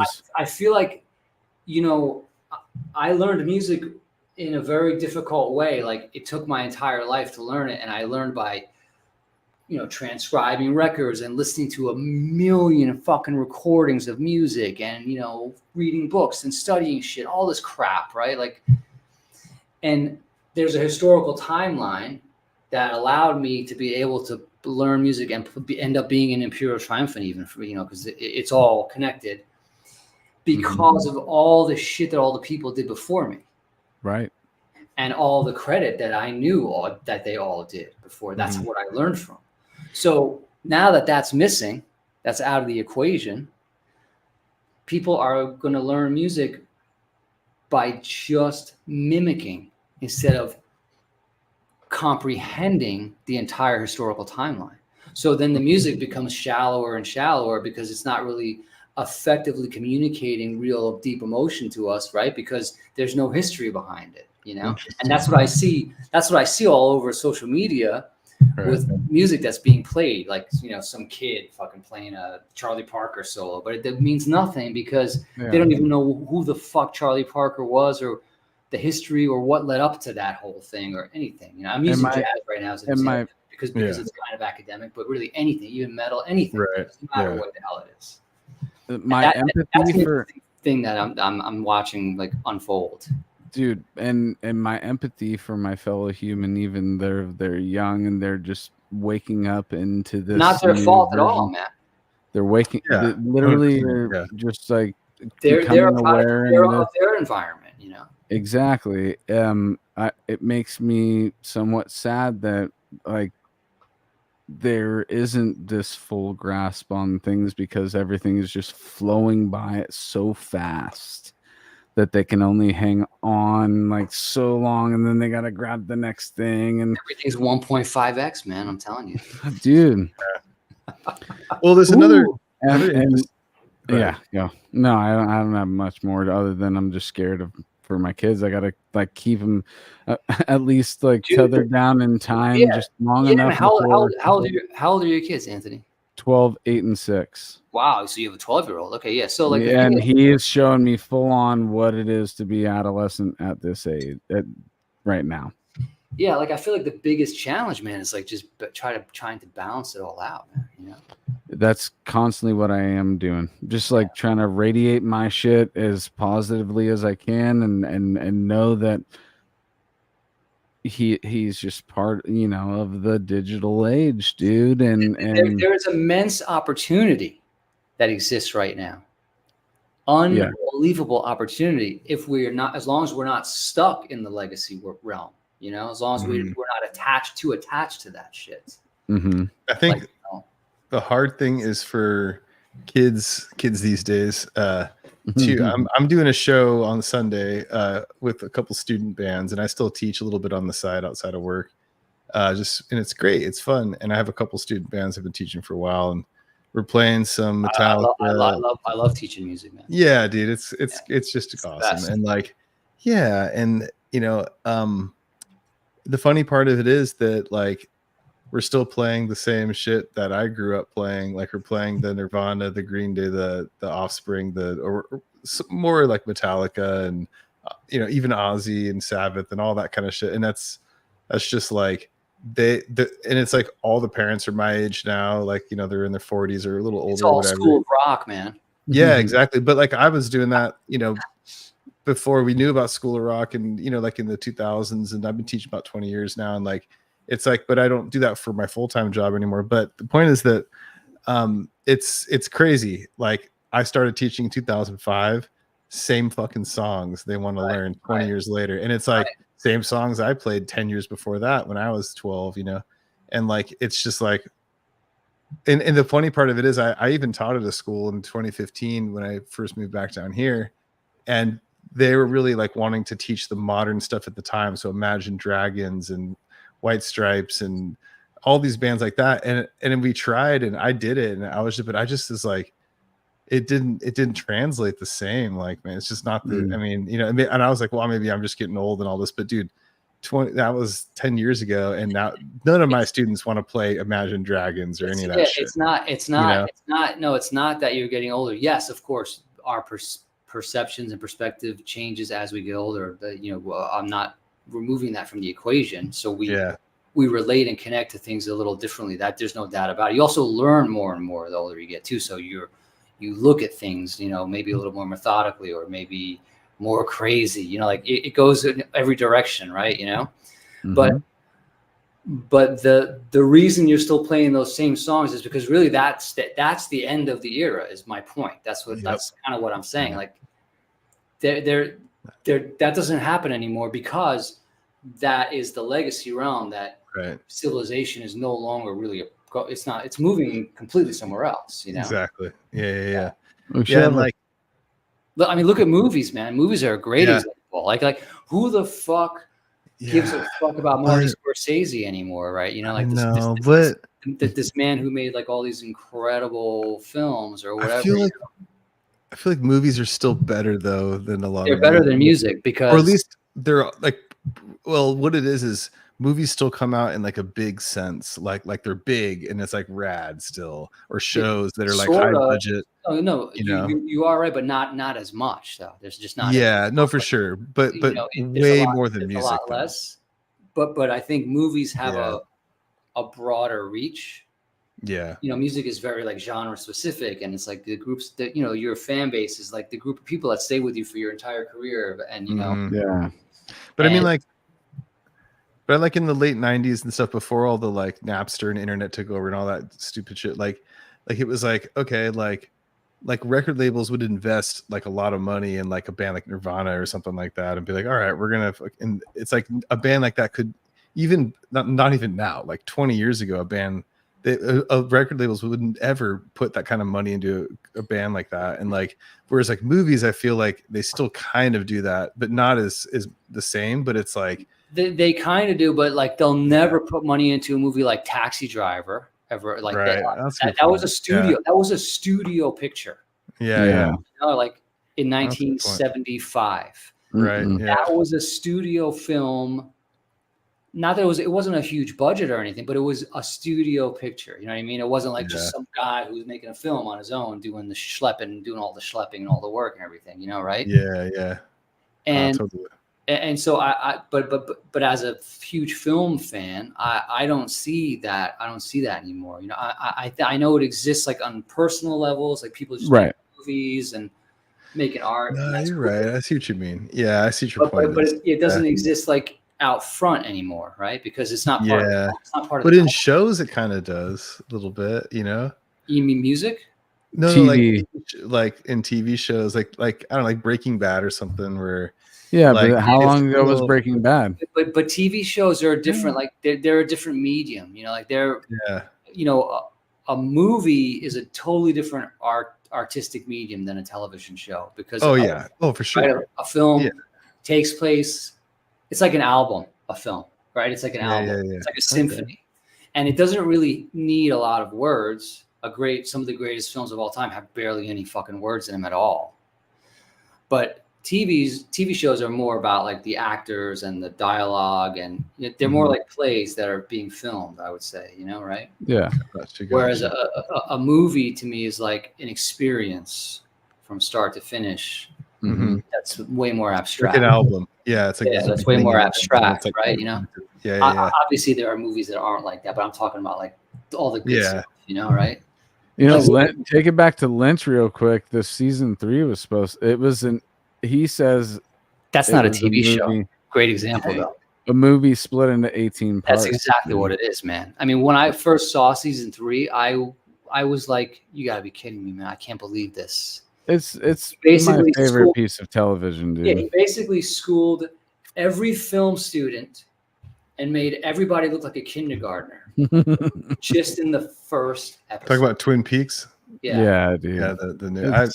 It's his opus, dude. He gives reference to everything he's ever done as an artist. he went so deep on that. I was really like, I didn't know what to expect either. I wasn't even like that, like into going into seeing it, into watching it. And then I was like, let me get into it. And I couldn't fucking believe it. I learned about being in, so there's a director, but there's also auteur, that I had never even heard that term, but to be an auteur is to fully be involved in every aspect of a film. From start to finish. And and no matter what it is, editing, producing, you're in the film. He's Gordon. Yeah. I mean, but all those great directors were auteurs, man. All of them, even Marty Scorsese. You see the behind the scenes. He's sculpting things by hand. He's shaving things to be props in the scene that's about to be shot. You're just fucking. It's brilliant, dude. It is brilliant, man. Did you ever see any of the behind the scenes shit for The Shining? Oh shit. I've seen the famous Jack Nicholson getting ready for the axe scene. No, man. There's a whole documentary that it shows everything. It shows Stanley. He's there, man. He's rewriting everything 10 minutes before they're about to shoot everything, and he's doing it all day long because he's so deep in the zone, the creative zone. Like he can't stop changing and shaping. He's sculpting as it's happening. He's sculpting. Here's somebody saying, reality. File Luxury, one of my all-time favorites. Yeah, hell yeah, man. He's sculpting, exactly, because there's so many layers to his movies, and he's telling so many stories all at once that it's taken us 30 years to just like decode them, basically, right? Yeah. But there he is, man. Like, and he's like, he's so involved in every single thing, and that's really, I feel like all of the great films are made by directors like that, Dude, and it's just making me trip out now with the sculpting metaphor, because sculpting, you have the clay or stone or whatever you're sculpting with in front of you, and you get to sit back and look at it. It's in their head. It's moving pictures that are happening in their head. There's certain angles that it has to be from this angle. You need to say it at this time, and it's just so crazy how sculpting is insane. That could be in the brain, and even after editing, you don't know if the sculpture's fully finished. Dude, that's the thing, man. I mean, you just don't know. Even making a record is kind of like that. You don't really know if it's going to come out good until you're done. Yeah. And you're left with your final product that you finally let out into the world. Unless you demo the shit out of everything and every single detail that's going to make the album, until the point is when you actually go into the studio, all you're doing is you're recreating the demo. Then you're more aware of what the final product will be, right? Mm-hmm. But if you make an album where it's just loosely based on the demos and you just learn the music and then you're going to go into the studio and record it, you really don't know until it's done, like making a film, making a movie is even crazier, because it's like by the time you get to the end of that process, like when you're halfway in during the filming of a feature film, like I don't think anybody knows what the fuck is going on. Like, nobody knows what's going on. Nobody's sleeping properly. Everybody's thinking about it. Yeah, everyone's beat. Everyone's been up fucking 18 hours a day. You're just showing up. You have no idea what the scene. I love that, and yet somehow we fucking we make these things. We make these movies. It's kind of that grueling journey that gets you to that end product that everybody's satisfied with. I went through. Everybody's at A. They want B, but to get to B, they just want to fast forward, but then you realize that no, the value is going through the murky shit to get out at the other end and look back and see what you made through all that. That's damn right, man. And it sucks. That's the journey. A lot of parts of it suck, but at the same time, like you gotta go through the mud, man. You gotta get dragged through the mud, and then you really appreciate the nice day in the sun, It's cool when shit comes out like magically, like you didn't really expect, and people just love it, or the opposite, like when something's the kind of that contrived kind of thing where it's like, oh, this is going to be the sickest, and people are like, we saw right through that. This is a ripoff of whatever, or it's lame, or it's not that cool. But then like with movies, it's like something, I don't know, like it blows up. Like I think Ace Ventura is a good example of that. Like, came out there like, wait, what? Like this movie blew up. And they had not intend for that. No, and Cannibal Corpse. Yeah, dude, that was a double whammy, dude. Introduction to the world of new and that was Jim Carrey, and that was because Jim Carrey was a fan. Yeah, dude. He specifically wanted them in the fucking movie. That's unreal, right? To think about, right? It's funny to watch the we've had a couple the Napalm Death reference that he had on what's his name. Oh, dude, I love that clip.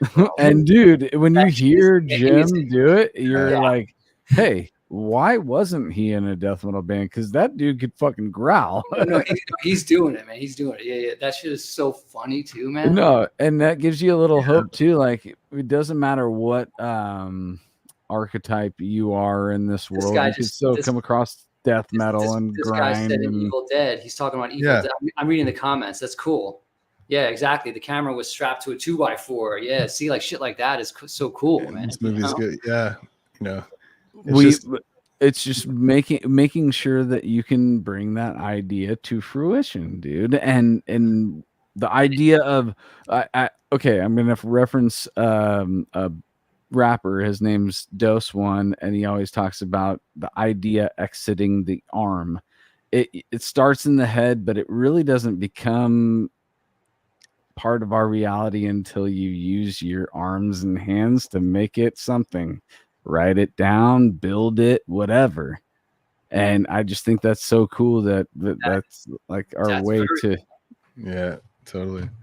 The robot, the biological robotic arms, dude. that shit is very cool, man. You know, like that's true what he's saying. Yeah. It's just an idea. You could speak it into the air, but it dissolves into nothingness because it's not solidified in this realm until you use your hands, dude. Yep. That's right, man. Well, loving this conversation, guys. It's coming up on 3 hours here. Yeah, all right, dude.